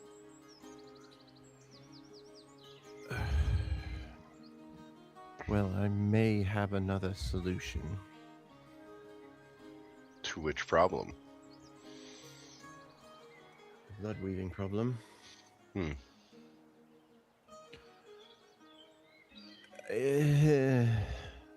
It's just we may have to get in bed with some unsavory types. At least one specific unsavory type. Well, I don't share my bed with anyone. Right. Metaphors are above your head. We may have to work with someone we don't like. After looking up, who? Well, you know how Khalid ended up working with Arokeen, one of her sworn enemies? Yes. We may have to work with my father, Magnus. Okay. Oh, sorry. Hold on. I'd just stare at you. Okay. Oh, I expected more resistance than that, but not complaining. But what do I know of Magnus? But he is your father, and I thought I told you more. Well, actually, he's not my father. He has experimented on me. He had his blood and Demantrum's blood infused into my body, which is how I can communicate with Demantrum, and how I have Conceso magic. He did this with multiple children. We were stolen from our parents at the age of 6, and he attempted to bring back the old one. Do I know who the old one is? Yes, you definitely do. Lots of stories were told around the campfire. Well, that's not good. No, he's definitely not good. However, he claims that all he wants to do now is bring magic back to the rest of the world because he wants everyone on an even playing field. I personally think that he... I actually don't know. I have a couple theories running around in my head. Again, I don't know enough about magic in its current state. But, one theory I have is, what if there is a pool of magic and one person has the majority of the water? And Magnus thinks if he distributes it to the rest of the world, it'll bring him on an even playing field with that person, and he can defeat them. Again, I am completely pulling this out of the back of a hat. I don't know if that's the case. But he's not altruistic. But he is willing to help us with the Venmoria situation. And, I mean, his initial solution was, I'll just kill him and we'll be done with it. But I said I didn't want to kill him because I didn't think Paradon was bad. And I think he's listened to me. So it makes it confusing because, to me, he's a really bad person. But he actually took my advice on not killing somebody, and he's actually going to try and find another way to do it. So maybe he's not a really bad person. Maybe he's just a bad person. Huh? Where did I lose you? Okay. What's an infusion? Infusion? What? The very beginning when you said that you and his beloved Demantrum's blood. Right. Basically the beginning. No. Okay, so you know how I have Demantrum's power? Mm-hmm. It's been given to me, but within me. It has been infused into my being.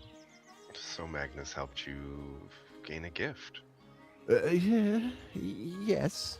However, the reason he did it is a little more twisted.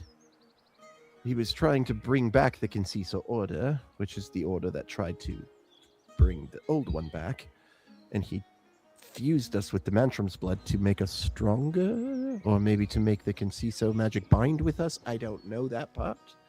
Don't fully understand. Well, you But- are helping bring back one realm. It could stand to reason that others like you may be able to connect to other realms. Well, maybe, but as far as I know, he's only infused his essence and Demantrum's essence into us. I could be wrong. Maybe he's tried it with multiple different beings. But Demantrum seems pretty pissed off, and Jonas said that she's able to communicate with Demantrum, so logically, I would assume it's only Demantrum he's done this with. I still could be wrong, though. Wouldn't that just make all of you followers of Dementrum? I don't know. I can only talk to Jonas through this stone. And honestly, it's really just a waste of effort because she yammers on about something she's excited about for 25 words and the spell burns out. So there's no real... I have to go see her, basically. And if you could do that tree thing again, it would be really helpful. To get back where? To the Mori City, or at least where we found you. And I think really hard. I'm like, I can remember the forest. Yeah, but I thought you said it didn't work anymore.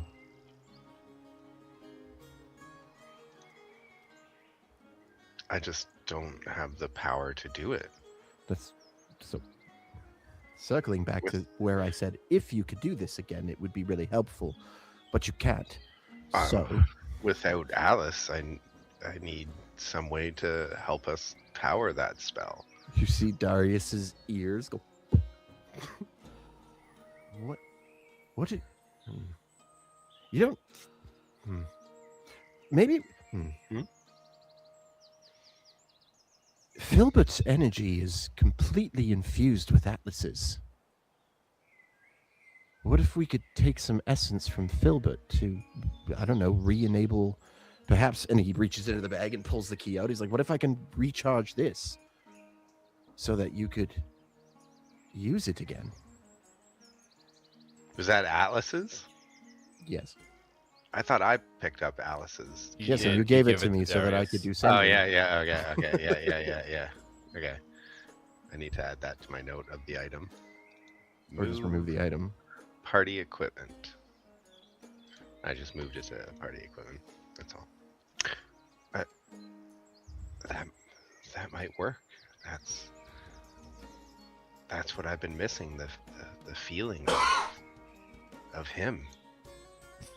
I could only do it with all of you. Well, perhaps. I mean, it might be a long shot. I don't know. Filbert may not be the Filbert he was when Atlas died. Or he died. Filbert is much more than he was before. Yeah, so it may not even work. That energy may not be the same anymore. I mean, I'm learning from all the conversations I've recently had that those grounding spheres, that energy is very unique and near impossible to replicate. And is that what that is? Well, yes, when we learned... Oh, yes, you went there. In These in things Venoria's mansion, we metaphor. learned that he... Maybe it was Venoria's mansion? Somewhere. Somebody told us the story about Atlas and how he became what he was. And there was a grounding sphere, and its energy fused itself. It killed Elias's son, but it brought Atlas's body to life with some energy that was nothing like anything Elias has ever used. I personally thought it fused his soul into the body, but I'll never know now. Then, if not Filbert, maybe another grounding sphere? The only, other grounding sphere I'm currently aware of is in Centaurium. That's what I mean. Is it possible that that grounding sphere can give power back? Theoretically. The problem is we have to go through a giant tournament, fight up a giant tower, and then get to said grounding sphere. No simple feat. Not to mention just getting into the Centaurium. You don't have a key. Only Jak and I will be able to fight in this tournament.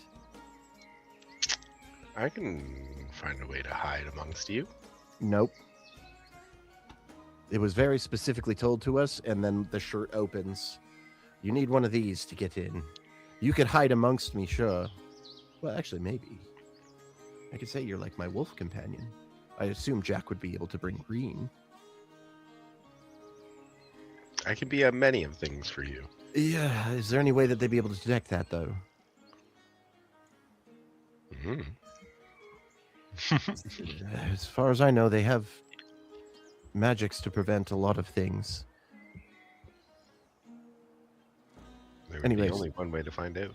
It is worth looking into, but we have so many other things that are pressing at the moment, like Paradon or Venmoria, one of the two. I'm not entirely sure about Elion either.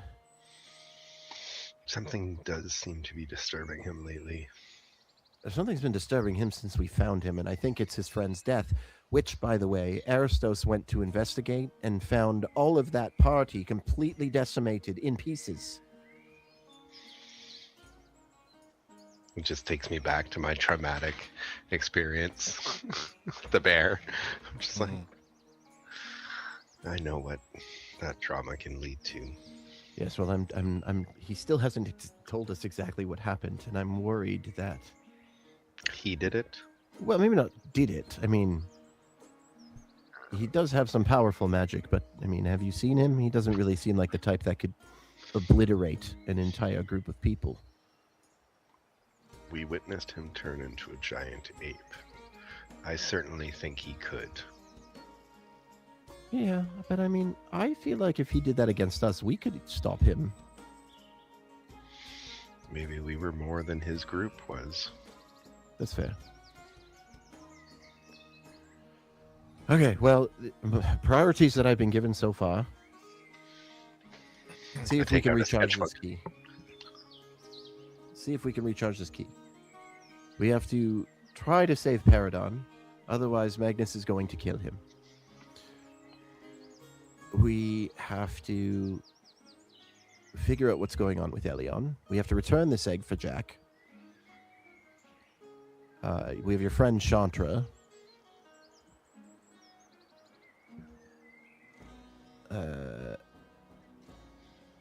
And then Magnus also would like me to look into the trio, which, funnily enough, he's part of. Is that it? Was that it? You know, just a small grocery list. We'll just go to the store and grab it all. Like, it's that fucking easy. I show a picture of Mastos and group doing all those things. Where's Jak? Elion? And I reach out to the telepathic one. Yes, I'm just getting to the tree. You're just getting to the tree. Yes. I didn't. How much time has I had passed? to Rush. About 10 minutes. Oh, okay. I thought that conversation with Magnus was way longer. No. Because, yeah, when you're acting it out, it does. But when you think about a couple of sentences, it's actually only a few minutes. Is Jak there? Just getting to the... Oh! And in silence for a few seconds. No, he's not. Is anyone there? I'm going to start heading to the tree, but I'm going to... Okay. Well, the gods are here. They're just walking over to the boat. Oh, To the what? okay. He's back. And then Jak, in this moment, the rushing feeling, all of your body, you feel that and almost being spit out. And as you kind of open your eyes, and the vines all peeled away from your face. And you find yourself standing in front of the birthing tree as you see the soldiers just arriving at the edge of the bush. And Elion just standing at the top of the stairs, kind of looking at you confused. Jak kind of takes a second, disoriented, looks at himself, sees he's holding this item, and he immediately sticks it in his bag. And Yeah, he's here. Jak, and I'm communicating. Now, this is open now to the group. And Jak hears that. Yeah. Okay. Jak starts to like walk down the stairs quickly, and he kind of grabs Elion, and kind of gets him away from the tree. Oh, okay. And Jak thinks back, yeah. Where have you been? Investigating Investigating. this tree. What did you find out? And then Jak just thinks to Darius, I'll tell you later. Right. Oh, That was just a Jak. I just seen him appear out of vines that unraveled. Jak? Well, you took the tree. Yes. Did it go where I think it went? You went to my home. It went somewhere. Is Reen with you guys? Or is Reen like at the tree still? Reen's where you left her. Okay. So like Jak will like see Reen and call her over, and he'll thank to her with the Seeker Stones. Were you there? Did you see all that? And you don't get a thought response, but as you look at her, you see her kind of like wave her head up and down and like a motion of acknowledgement that yes, she was there. And then Jak is gonna just like drop to his knees and give her a hug, and he's gonna just be like, "I'm sorry, I didn't, I couldn't do it." And she lifts kind of like one wing around to kind of like a half embrace. And just leans in for a few seconds. And then Jackal. Does he understand, like, does she seem like happy, or is she just kind of eh?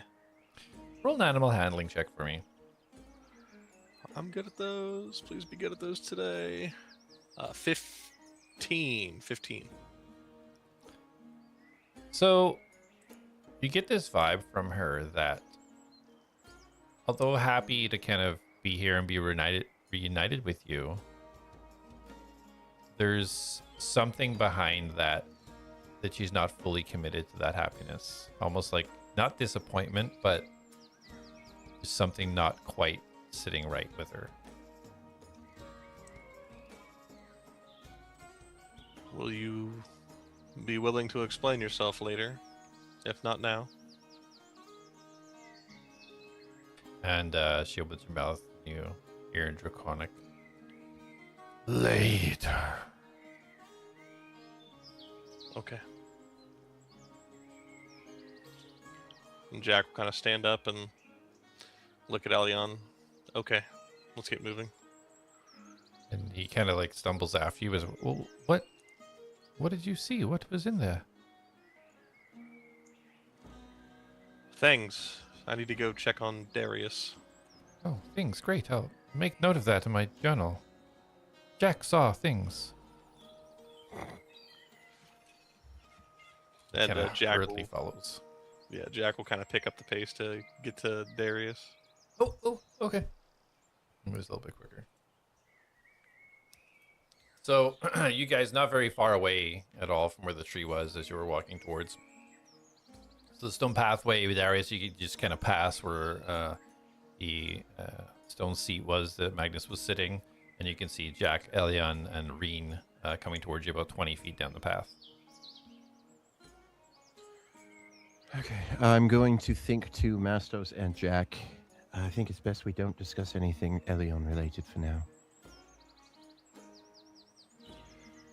And then I will think to the group. So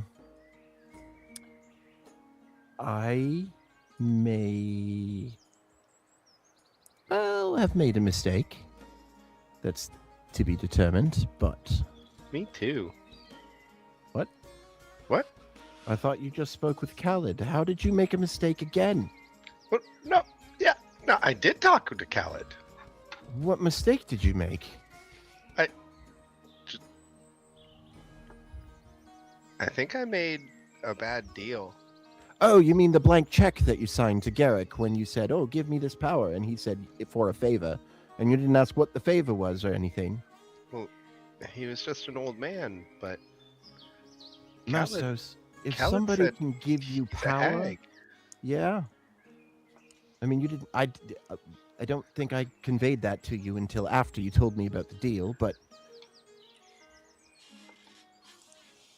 anyways, you know Magnus. He's more so looking at Jak, but he is saying it. He's speaking now. He's not. We're together, right? Yeah, we're all together at this stage. Yeah. Your dad. My dad, not dad. Yes. He's willing to help us with Venmoriadon. Why do we need help? Do you have a way of dispelling Venmoria from Paradon? Why not just kill him? If I was taken over by Venmoria, would you kill me or would you try to get Venmoria out of me? I've never met this person. Hmm. I know Look. you don't give me weird ones. But I'm just saying, as far as we know, this man has grown up with the druids that raised Mastos. He's not a bad person. So we know. Well, this is above our pay grade. Doesn't So it we pay just to kill just... him. I'd rather be efficient than not. My God, Wouldn't- Magnus would get along flawlessly. What would stop Yes, the wrong person for help.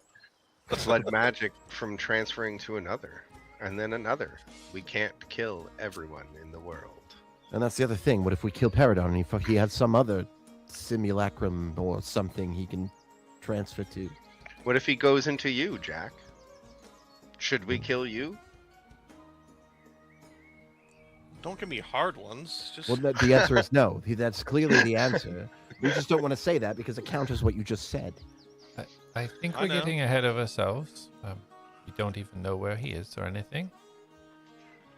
well, we could use me as bait. Yeah, I mean, it wouldn't be very hard. I can very easily draw attention, and with Jak with me, I'm sure he'd come out.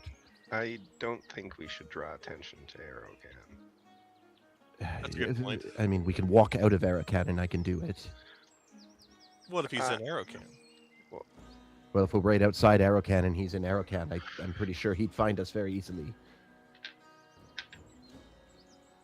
Well, I won't be leaving until Khaled's ready. Ready for what? I look down.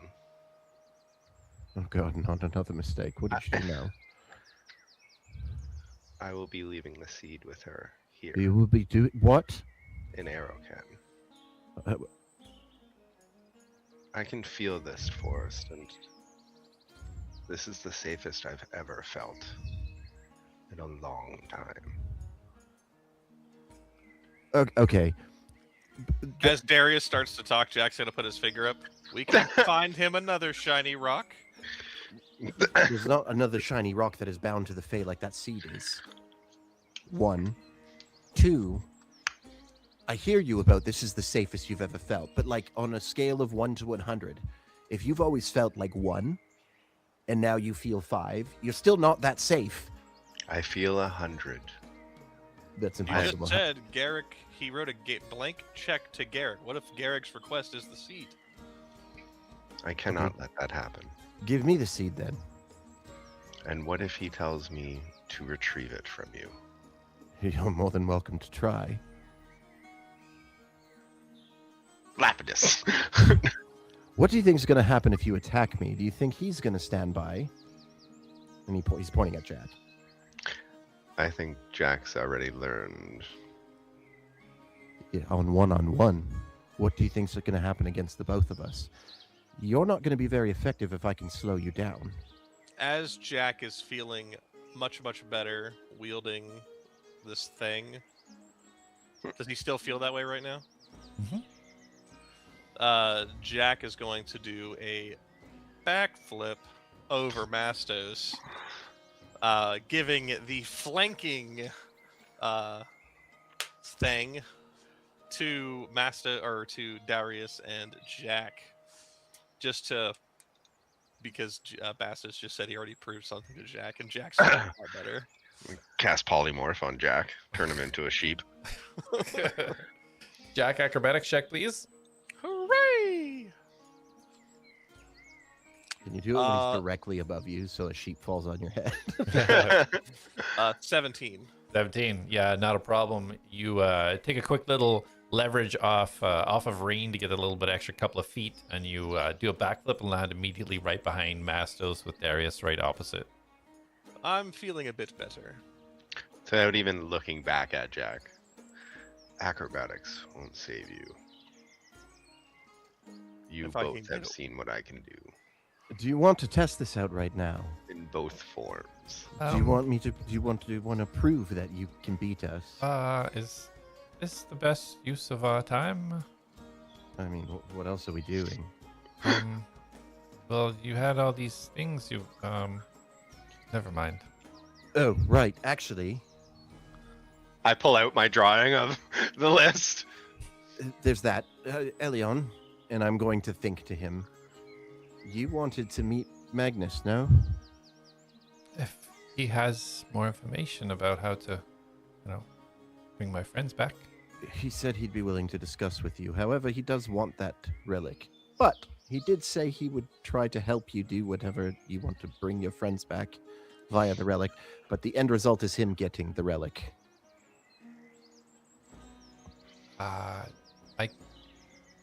I can't give it up until I get my friends back. Right. That's what I'm saying, though. Like, he will try to help. Anyways, if you would like that, I can arrange it. He's kind of an ally at the moment. Well, if you A trust powerful him, ally. I'll trust you, and we can set it up. Oh, trust is not there. It's more necessity at this point, but... Yeah. All right, I'll let him know. Mastos, yes, if you think that you can take Jak and I on at the same time, you're more than welcome to attempt it.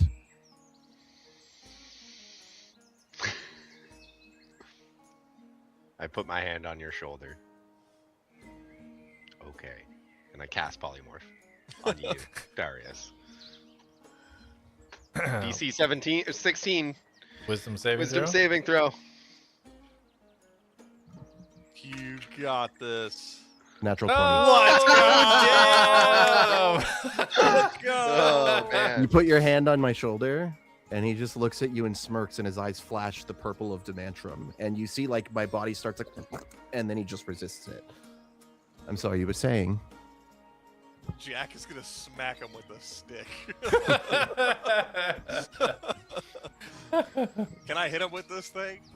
You can, yes. You can go ahead and roll d20. Add your dex, not your proficiency, Okay. for the hit. So it's a 13 plus 4 since I'm not adding my proficiency, so it'll be a 17. 17 hit, Mastos. Nope. Oh, you're at advantage because you're flanking. Oh yeah! Heck yeah. Okay. That is a 14 plus 4, so 18. I got one 18, better. does that hit? Meets it, beats it. Let's All right. go. Go And ahead and just roll Jak D- slaps him in the face. Roll a d8 and add your dex modifier. Oh, where's my D8? Oh. So that'll be 8 points of, I'm assuming, bludgeoning. Yeah. Yeah. So you guys see Jak wielding this small 1 foot in size rod on his hand with these kind of purple, kind of shimmering engravements on it, 2 purple kind of diamonds on the end. What the hell is that? What I just hit Mastos in the face with. Are we continuing? Sorry. And so right now you see smoke coming off Darius's left forearm and smoke coming out of his right palm. He hasn't actually apparated it yet. He's just holding on. He's like, I'm leaving this up to you, Mastos.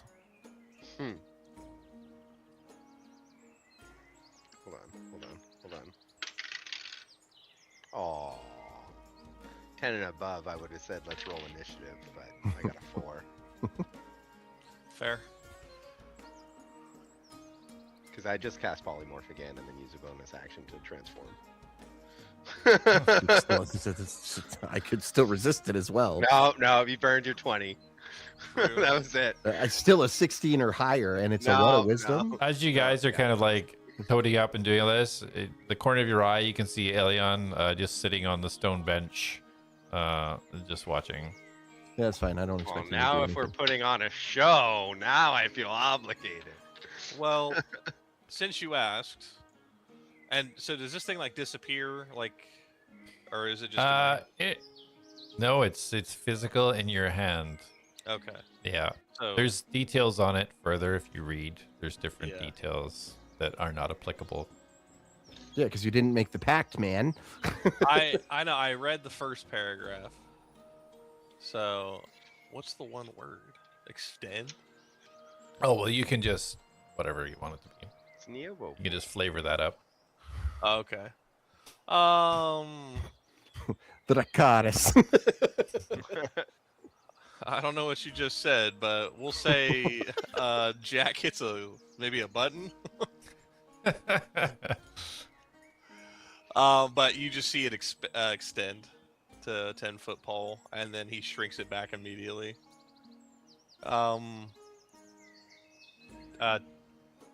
Demantrum gave this to me, and it feels good. It feels like I can use it. And Jak is going to, while wielding it in his left hand, he's going to pull out the Nulja pistol, and he's going to hold it up, and he's going to see a tree, and he's going to fire off 4 rounds into the tree. Just a reminder, Really? you only have there's ammunition you're counting for that. It's not unlimited like an arrow. Oh yeah, Jak's going to fire off 1 round. Just I'm gonna say, like, One bullet. Do you remember the round he fired off at me? yeah, he's got He the two. fired off. Well, you've did used the 4 in total. Yeah. Yeah. Okay. Yeah, he's going to fire off 1 round. Okay. Go ahead and roll attack. Disadvantage? Normal? This is normal. Sweet. That'll be a dirty 20. 10 on the die plus 10. Awesome. Yeah, you absolutely hit your mark. You see this kind of little knot in the tree where, a branch must have been before that had fallen out, and the bullet goes right in the center. Jak kind of holds the pistol and he spins it on his finger and he goes, I do feel good. And he sticks it on his back. Darius is Alright. still standing in that stance because he's left the ball with Mastos. I don't want to have to hurt you. You're assuming you could hurt me. And he smirks at him. All right, guys. As much as I would want to do this 2 weeks ago, and Jak tries to tap Mastos' hand where his paper was, we have a to-do list. So To be fair, a lot of that list we're waiting. Like, we have to kill time. Magnus is looking for a solution for the Moria unless you want to leave the city. And if we're gonna spar, which I'm open to sparring anytime, we should probably go to the training grounds so it doesn't look like we're just mad at each other. I'm pretty sure if we started fighting right here, people would just come watch in excitement. Remember, we're kind of celebrities around here. Trust me, when we left the training ground earlier, there was a group outside waiting and listening. And if I were to assist in a fight, I would want a little more open area because Mastos can run really far, and it was not. Can't run far if he's slow.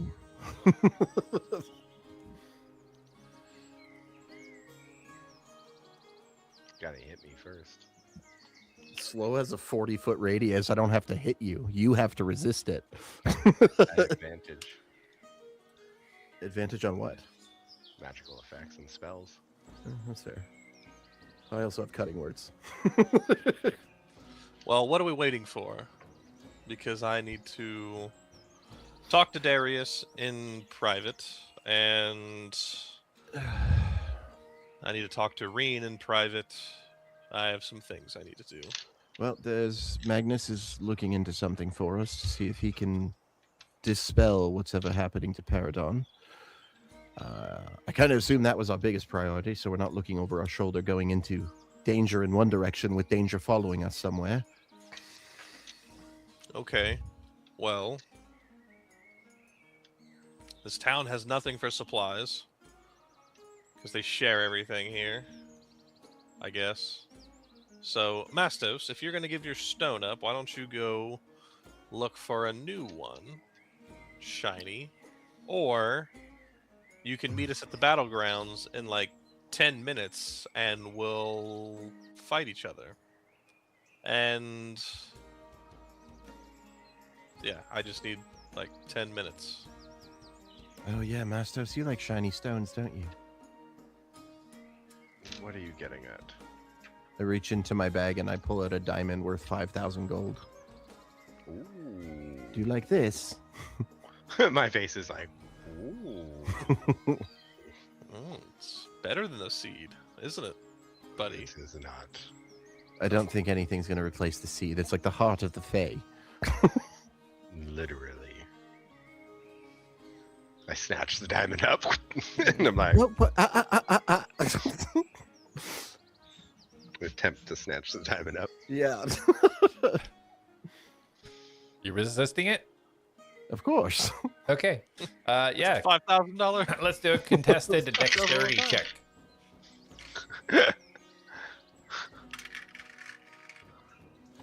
I rolled a 7. I rolled a nat 19 and my dex is +3.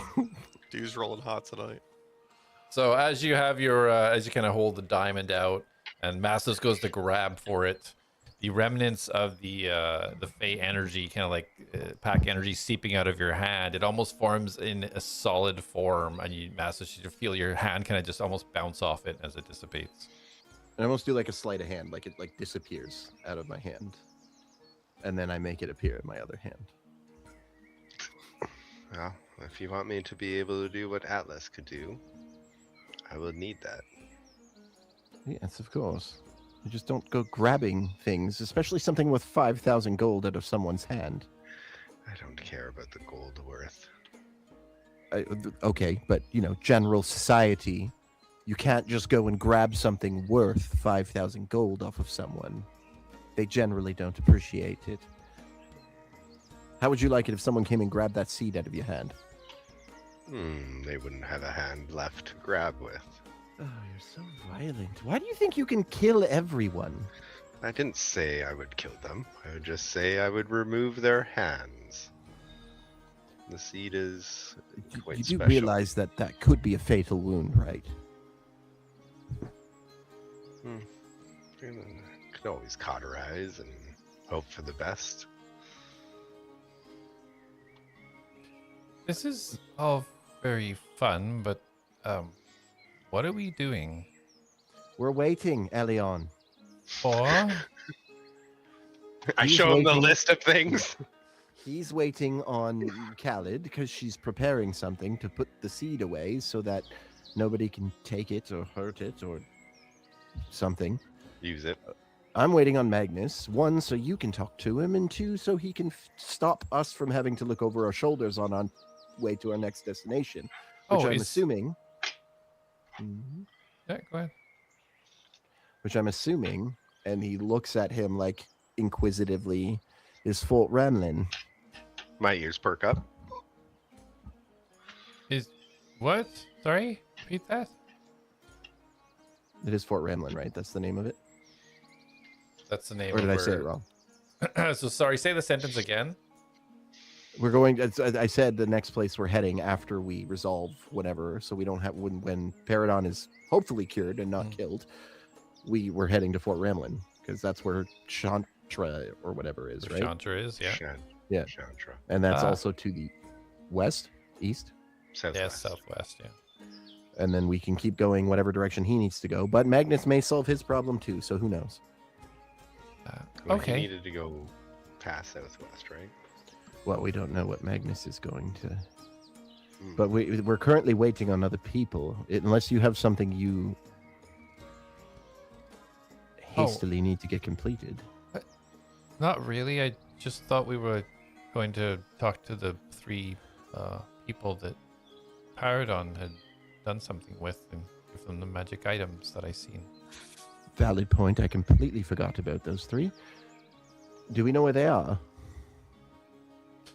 They said they were farmers. Isn't like That's all. everyone a farmer here? Some are bartenders. Ooh, Innkeepers. speaking of bartenders, I do need to go to a bar or 2. Well, we can always go back to the Goblins bar. The Goblins bar.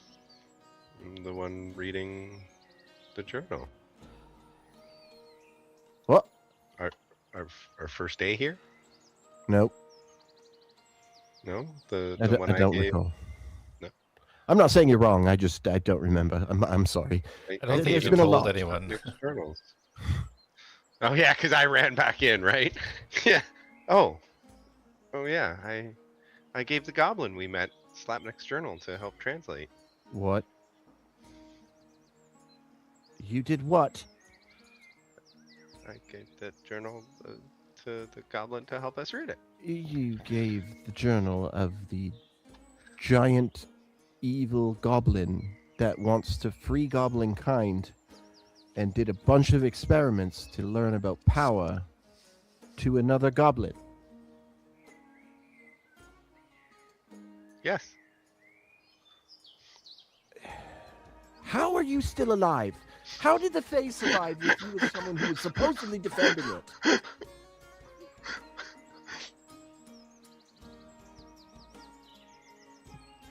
I wasn't Hey. like this. Can you? I really was. Oh. So should we go see him? Yep. You While should we go wait? see him. Get the journal back. I need to go. I'll probably come to that bar too. Actually, I need to ask for a drink or 2 or 9. Well, if we're just waiting around, I might go back to accommodation and do some journaling, I think, Okay. if we're just waiting. I mean, we're not going to rush with Moria. In fact, Magnus told me it was a bad idea altogether. We shouldn't mess with anybody with blood weaving, even though we beat him before. But yeah, I feel like Magnus is exaggerating. I don't think he exaggerates. In fact, he's very confident. I Like mean, I'm we'll beat him again. confident. But what? We beat him once. We can beat him again. We've never beat Magnus. We've never fought Magnus. Not Magnus, but Lord Vamoria. Yes, we beat him in a weakened state. We don't know what state he's in right now in the body he's in, or if he's even still in that body. And if he does his ritual properly this time, we have no idea what we'll be up against. Imagine not doing your ritual before you go seek out the bad guys. Yeah, well, I mean, we weren't the what? He was the bad guy. I know, but we're his bad guys. Yeah. Why would you be like, hey, these guys killed me once, so I'm gonna go fight them again, but I'm not gonna do it when I'm strong? I feel like I don't think he intended to fight us, to be honest. But I don't. Maybe you can ask him when we see him. I don't know. I think we can take him again. And I'll take him out the last time, the same way I did last time. But what if he just goes to another body? I'm not gonna answer that because you're gonna judge me. Well, now I want to know what you were going to say. On to the next. Yeah. We don't know where that body is going to be, and we have no way of like figuring that out via magical means. I can't do anything, and I don't even think we could, because he becomes fully the person that he takes over. Okay, well, let's go get this drink. Mastos go get his thing, and Elion do his journal. Very well. Because I need to ask you questions, tell you stuff. All right, why don't you come with me? Mastos, go to your bar. Stay there, because I'm going to need to come there after in case this bar doesn't have the drink I need. And Reen, you can go with Elion to protect him. That's okay. I think I'd rather be alone for a little bit unless we're doing something important. I Darius think squints his eyes everything at we him. do together is important. Okay. Okay. Well, I'm off to the starboard. And Elion turns and starts walking westward. We go the exact opposite ways. Okay, so yeah, Mastos, you head off towards the pub. Elion going Starboard. the other way. Starboard. Good job. Good job. Jak and Darius, you hanging out here for conversation? Walking somewhere else? Plan. I figured we'd walk. I want to go to the triples. The bar Is that there the- first. Gross place you were at. Oh, relax. I'm not going there for that. Although, I mean, it wouldn't be bad to kill time. But not with the reason I need to go. There's a bar there. Maybe we go to a normal one? Well, can we just go there first so I can try? Look, I'm not going to pick anybody up. You have my word. It's about perception, is why I'm avoiding it. But you can wait outside. So you're not gonna drink? It's complicated. I will explain on the way. Okay. I'm just saying if, somebody sees me near there or there, they're gonna think I go in there, and perception is reality to a lot of people, so... I mean, they saw me go in there. Yeah, but you go in there because you're a whore. What's wrong with that? It's my body, my choice. Right? I'm just saying I'm not one. I didn't want associated with it. Not that I am judging you, it's just... It sounds Sounds like you're kind of- judging me. Sounds kind of judgy. I don't think I'm getting out of this one.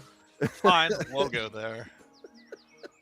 Listen, Magnus has asked me to infiltrate the trio, which weirdly enough he's part of. To clarify, wants me to to- infiltrate the Crimson Arc. Oh, Yeah. Sorry, yeah. I have that written down here. but Okay. He wants me to infiltrate one of the trio, which I think two of them work at. No. Gorbash is the leader of the Dalen Crimson secretly Arc. runs the Crimson Arc. That's not widely known, but that's his Yeah. organization. Gorbash is the leader, but he controls it. That's what I have in my notes. Okay, I- well then we'll start by walking and talking. Yeah. So, but that's what I'm saying. I have to go. I mean, technically, I need to go to Grimlaw. There's a tavern in there called the Drunken Deer, and there's a specific thing that I can order. But all of the bars that this Crimson Arc works for, and I mean, you know of them, they wanted you dead. I can order this drink, and it's supposed to be some kind of passcode, which will get me in, and it will start the process of me gaining trust of the Crimson Arc. Okay. So don't worry, I'm not going in there to be a floozy today, and I'm not Appreciate that. technically going in to get drunk. I'm just seeing if they have this specific drink. Okay. Lead Now, on. what did you need? And I'm going to start walking towards the tribbles. What did you need to talk to me about? I went and saw Demantrum. Yes, you mentioned. He gave you a weird staff, which is odd. Well, Demantrum said he wanted to talk to me prior to me showing up on my own. I did it on a whim. And so I snuck through the tree, and he, I guess, let me in. And I kind of asked him if there was a way he could counteract the gauntlets, or if there was some other fashion he could allow me to overcome the suppression of emotion, and get back that fighting spirit I guess I had. And I guess I was thinking how you create stuff. I was gonna do that. I was just gonna ask him for that and just summon my crossbow and summon my grapple and go back to normal, but he said I had to give up something. He But- did say that to me as well. That I had to give up something? That I had to give up. He's not going to tell me that, oh, Jak has to give something up for me to give you power. That doesn't make any sense. Oh, I don't know. I've never talked to the guy. But he did ask me one thing, which I already pledged loyalty to do so. So I don't really know where we stand. But I guess you said that you didn't fully commit the first time you met him either. I technically haven't fully committed. So he wanted me to make a pact with him, which would have, I don't know how he would have done it, but it would have obliterated all of my Conciso lineage. It basically would have rewritten all my magic, and I would have been completely his. Well, he said, what was I willing to give up? And Reen was there, and Reen was kind of laying beside him, and he was just petting her. And then he asked, what was I willing to give up? And I said I'd lay my life down for the cause, and he said that's not what he meant. And he took a blade to Reen's neck and said that Draconis gave me Reen, and for his magic to, I guess, take effect, I would have to give up my other magic, which is Reen. And in that moment, I don't think I could have given Reen up. But then Reen started acting weird, or I don't know. She said she'll tell me later. But anyway, he said that he used to have a bodyguard, and he doesn't need one now. But there's somebody on the mortal plane that needs a bodyguard. And he gave me this, and he pulls the staff back out, or the rod. And funny enough, the person that needs a bodyguard, I made a pact with already. I didn't know you've made a pact with anyone. Well, I made more of a blood pact with a brother. And you see Darius, like, patting the hand that he cut. Oh, right. And holding this, I can feel, I guess, energy flowing through my hand, and I feel good holding this item. And I guess for now, even if I guess he let me keep it because I'm still holding it. He's pretty good like that. I mean, I didn't fully submit to him, and then I summoned the Soul Seeker. I still have these, and I have gained some power from him. There is, and it could be different for me because I actually have the Mantrum's blood inside me, but I am tethered to him. Like, I feel like if I lean into this power, I can grow its strength. Oh, is that going to be confusing for me? Because if you have Magnus's blood in you, and now I have your blood in me, and you're connected to Demantrum, which is why Demantrum wanted to talk to me in the first place.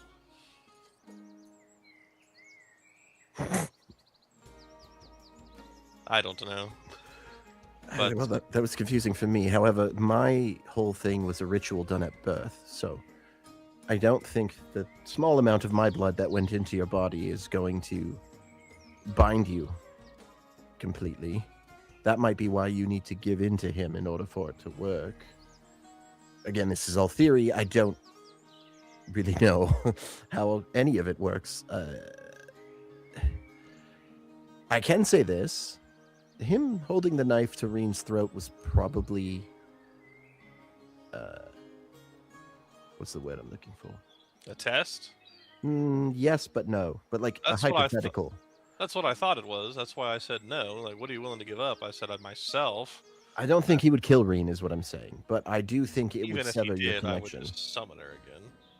Well, remember, she is a fey creature, so Jack's eyes get real big.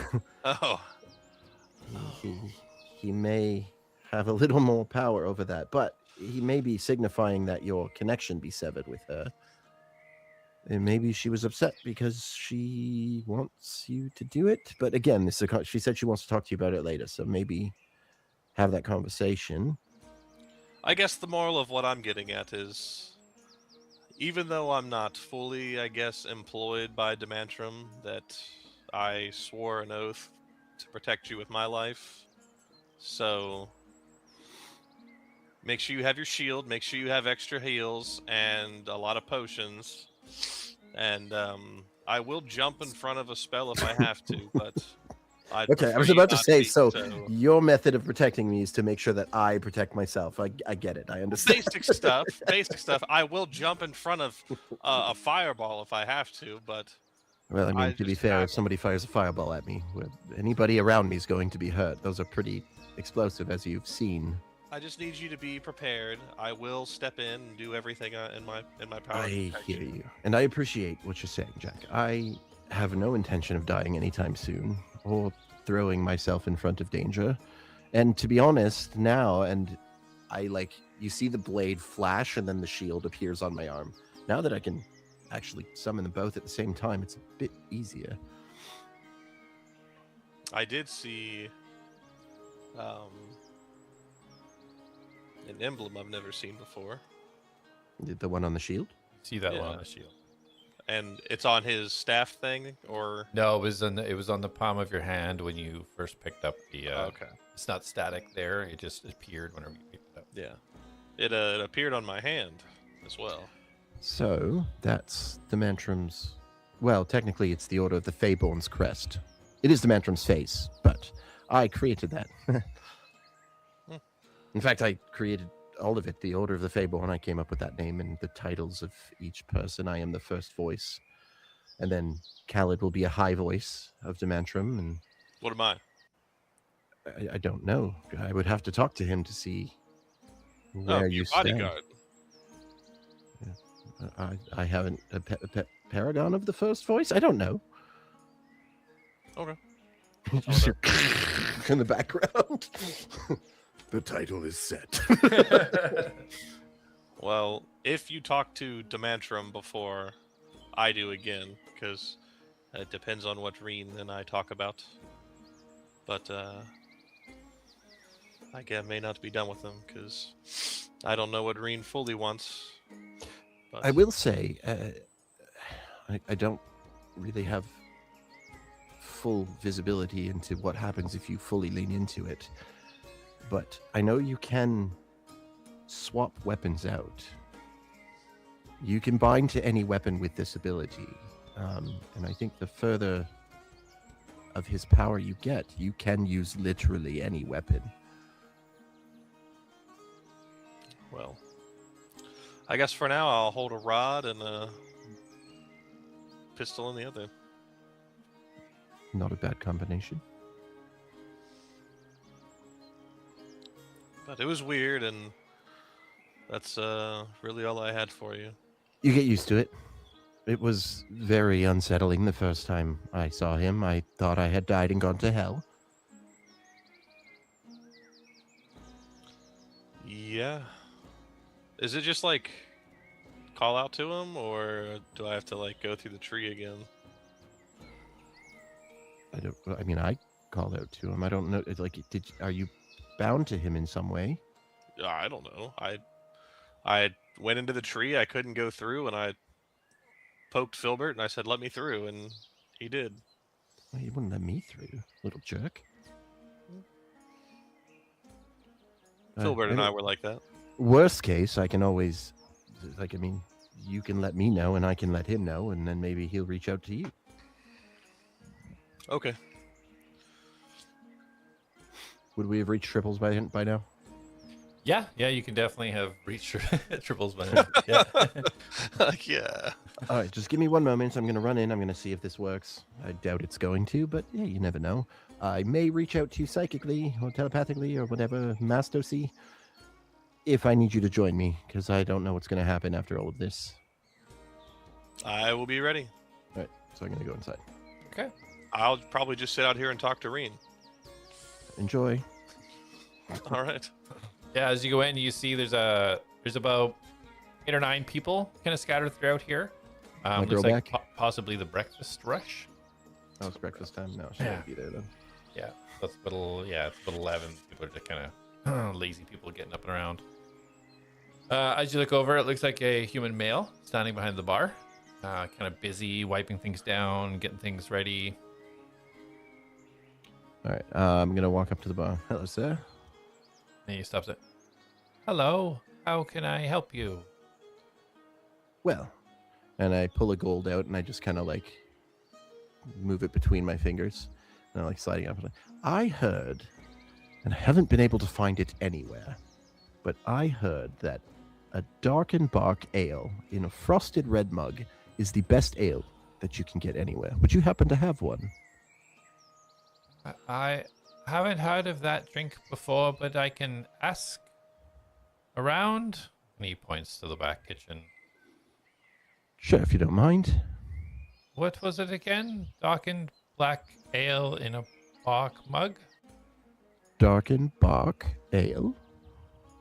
Do you want me to write it down for you? Do you have paint, parchment, and a charcoal or something?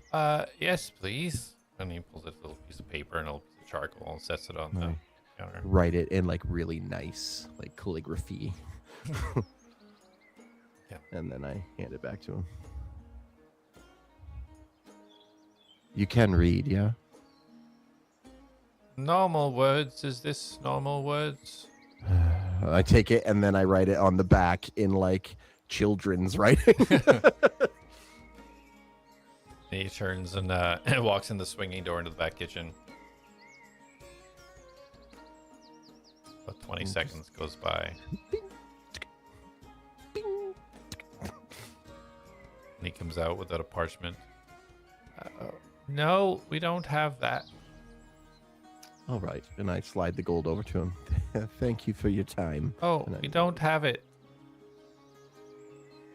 We don't have I know. that drink. This is for checking. Oh. Oh! And he scoops it off and puts it in his pocket. Thank you, sir. Thank you, sir. I got it gold. My name's Darius. Have a great day. I'm going to turn around and walk out. Thank you, Darius. Get back to work. Oh. Starts wiping down. I don't need to work anymore. I got a gold. All right, perfect. And Mastos, you were heading to the training ground? Starboard. Oh, the starboard, right. So we'll pick up with you. So as you walk past, you can see the tree off to your left. You head your way up the ladders, up to the platforms, and head up. And as you start to reach the starboard, you can see that the doors are closed. And it looks like there's kind of, the doors are closed, but there's like ropes kind of pulled left and right from the banisters that are leading up to it, given the appearance that it's not going to be opening. Oh. I go inside. Yeah, so you push your way kind of underneath and through the ropes. You get to the front doors, and they're locked. Two big kind of like two doors that kind of swing open, but they're both currently locked. Well, I know how to get past this. And I crouch down, and I cast Reduce on the locking mechanism.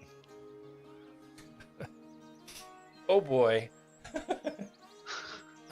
Just cast it on the door. So then it falls out of place, and Yeah, a lot harder to fix. So you cast Reduce on the lock itself? Yeah. Okay. Yeah, you cast Reduce, and you see almost like sawdust kind of disappear off it as it kind of like shrinks down, and you hear a key on the other side, ting ting ting ting, all on the other side, but you can feel that the door will now open. I opens the doors. Push them open, and you can see this small goblin female sitting on a chair at the very, very end of the bar. Just her head, kind of hands kind of like this, head down, And it sounds like you can hear a soft kind of crying.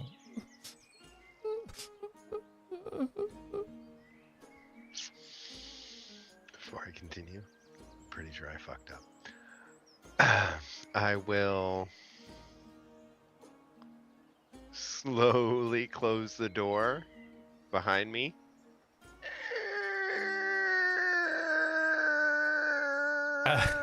As you're closing the door, the small female goblin looks up. You can see there's just this kind of little tuft of hair, gray hair, kind of tufting back down the center. These pointy ears that are kind of lost their strength. They're kind of wilting almost a little bit in the corners, going down. As she kind of looks up, we're closed. We're closed. I'm supposed to be meeting another goblin here today. Nobody here. We're closed. The barkeep last night. Was something wrong?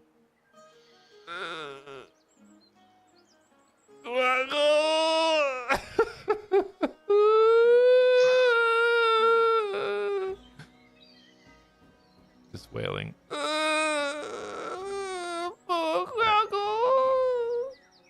Groggle. That was his name. Poor Grog.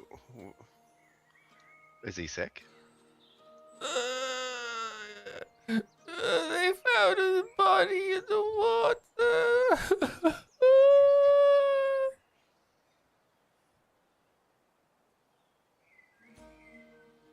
That's not good.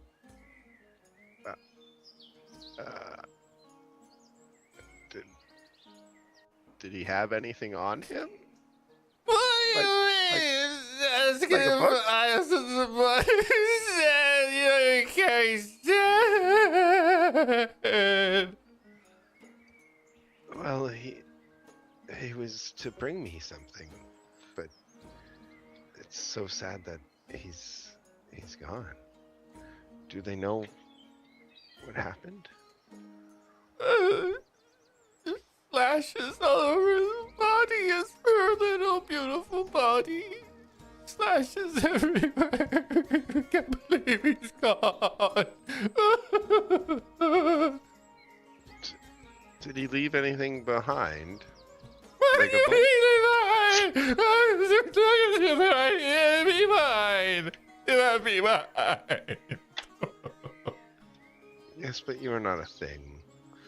You are a life that continues to live. I want to see anybody. Get out. You were closed.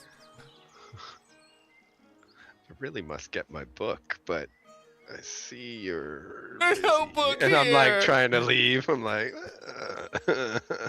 The book of pages. The book. There's no book here. Get close out. the door on her. Do. And as I'm like standing there holding the door closed, I'm like, shit. You just hear the whimpering kind of fading away as you close the door behind you, realizing it won't fully close properly because the lock mechanism is what makes it stay flush. I'm just gonna go.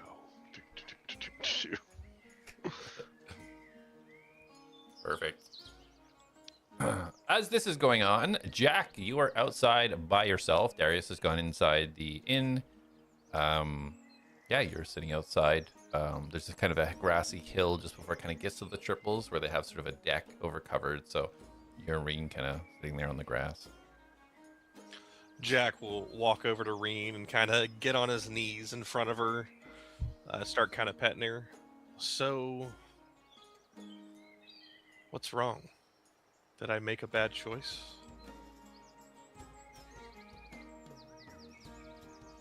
There's no response for a few seconds. She kind of bows her head. And draconic. Like,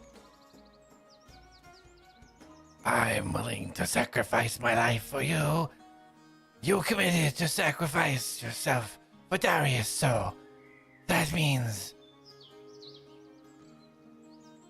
that I must be sacrificed for Darius.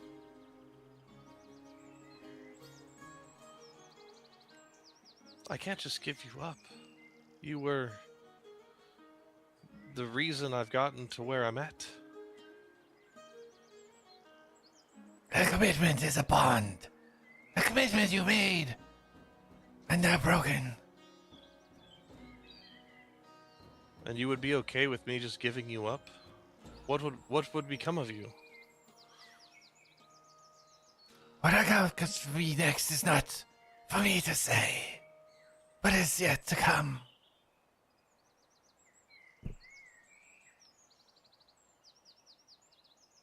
I would have to get a horse. And I'd have to get a new human.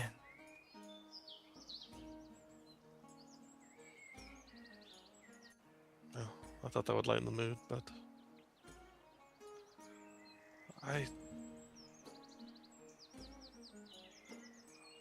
we've grown together. Are we ready to just give that up? Just so I can feel more comfortable in a fight? I can give my word and protect Darius at all costs. I don't have to give up the one thing in my life that's been consistent. You. No, you don't have to. But will you be happy? Yes, eventually, yes. You know, I've thought about in the future, when we're stronger and a little older and you're a lot bigger, that we could take on anything, just the two of us. And I don't know if I want to give that up for a few magic abilities.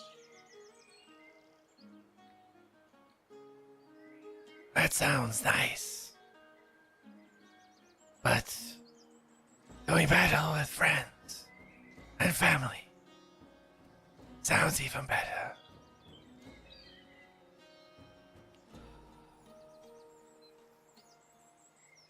I was hoping if Dana came back around that you could be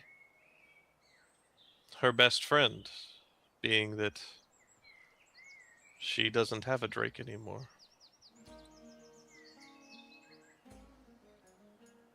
I will do as you wish. Could you go to Dana? I could find her. Even if we were separated? Yes.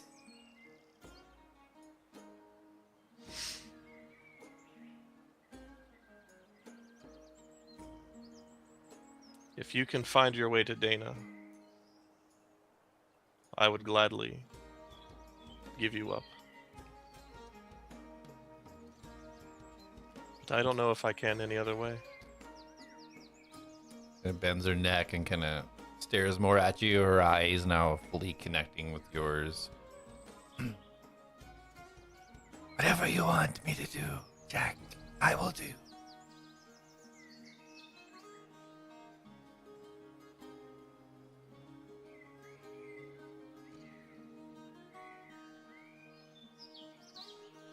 If we are to separate, I want you to go to Dana. And I don't want you to ever leave her side. If that is what you wish, I will do it.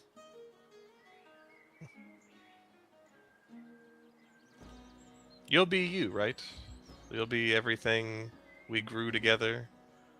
You'll remember everything we've done, the good, the bad, the in-between. What the mansion will do, I cannot say. But I hope so, Jak, I hope so.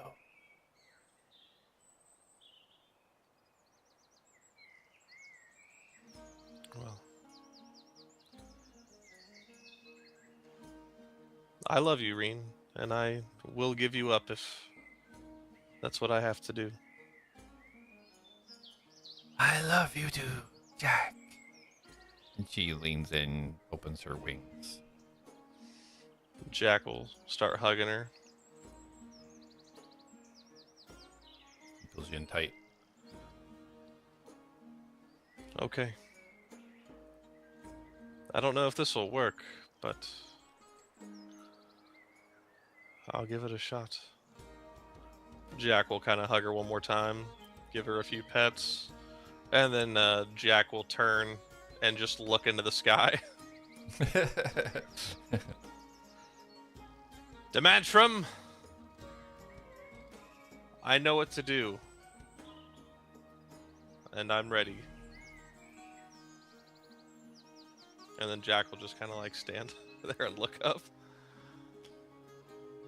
Darius, as you're walking out the doors of the inn, you feel a surge of energy, and you acknowledge this, and you know this feeling. Last time you reached out to Demantrum and saying, "Take the wheel, big guy," you understand this is an invitation for him to take over you. Did I hear Jak call out to him? Yeah. Okay, then I will. Okay, do your thing. So you feel a surge, and Jak, you see it out of the corner of your eyes. You're looking up. You see Darius walk directly forwards, and as he does, he thrusts his hand out, summoning not the Soul Seeker, but the sword that you've seen within Demantrum's hand before, as it pierces right through Reen and holds there, as you see her limp body tilt downwards. And we will leave it there for tonight. You're a cruel, cruel man. Awesome. Thank you for watching, guys. Appreciate you guys tuning in. Corey couldn't be here. He was doing dad things, so we NPC'd him a little bit through there. Hopefully everybody's back on track for next week, and then we can get a full-on good old session going. See what you guys are going to do next. Appreciate you guys watching. Thank you so much for the support. See you next Tuesday, 8 p.m. EST. My heart just sank. Bye, guys. Bye. Bye, Ray. Bye.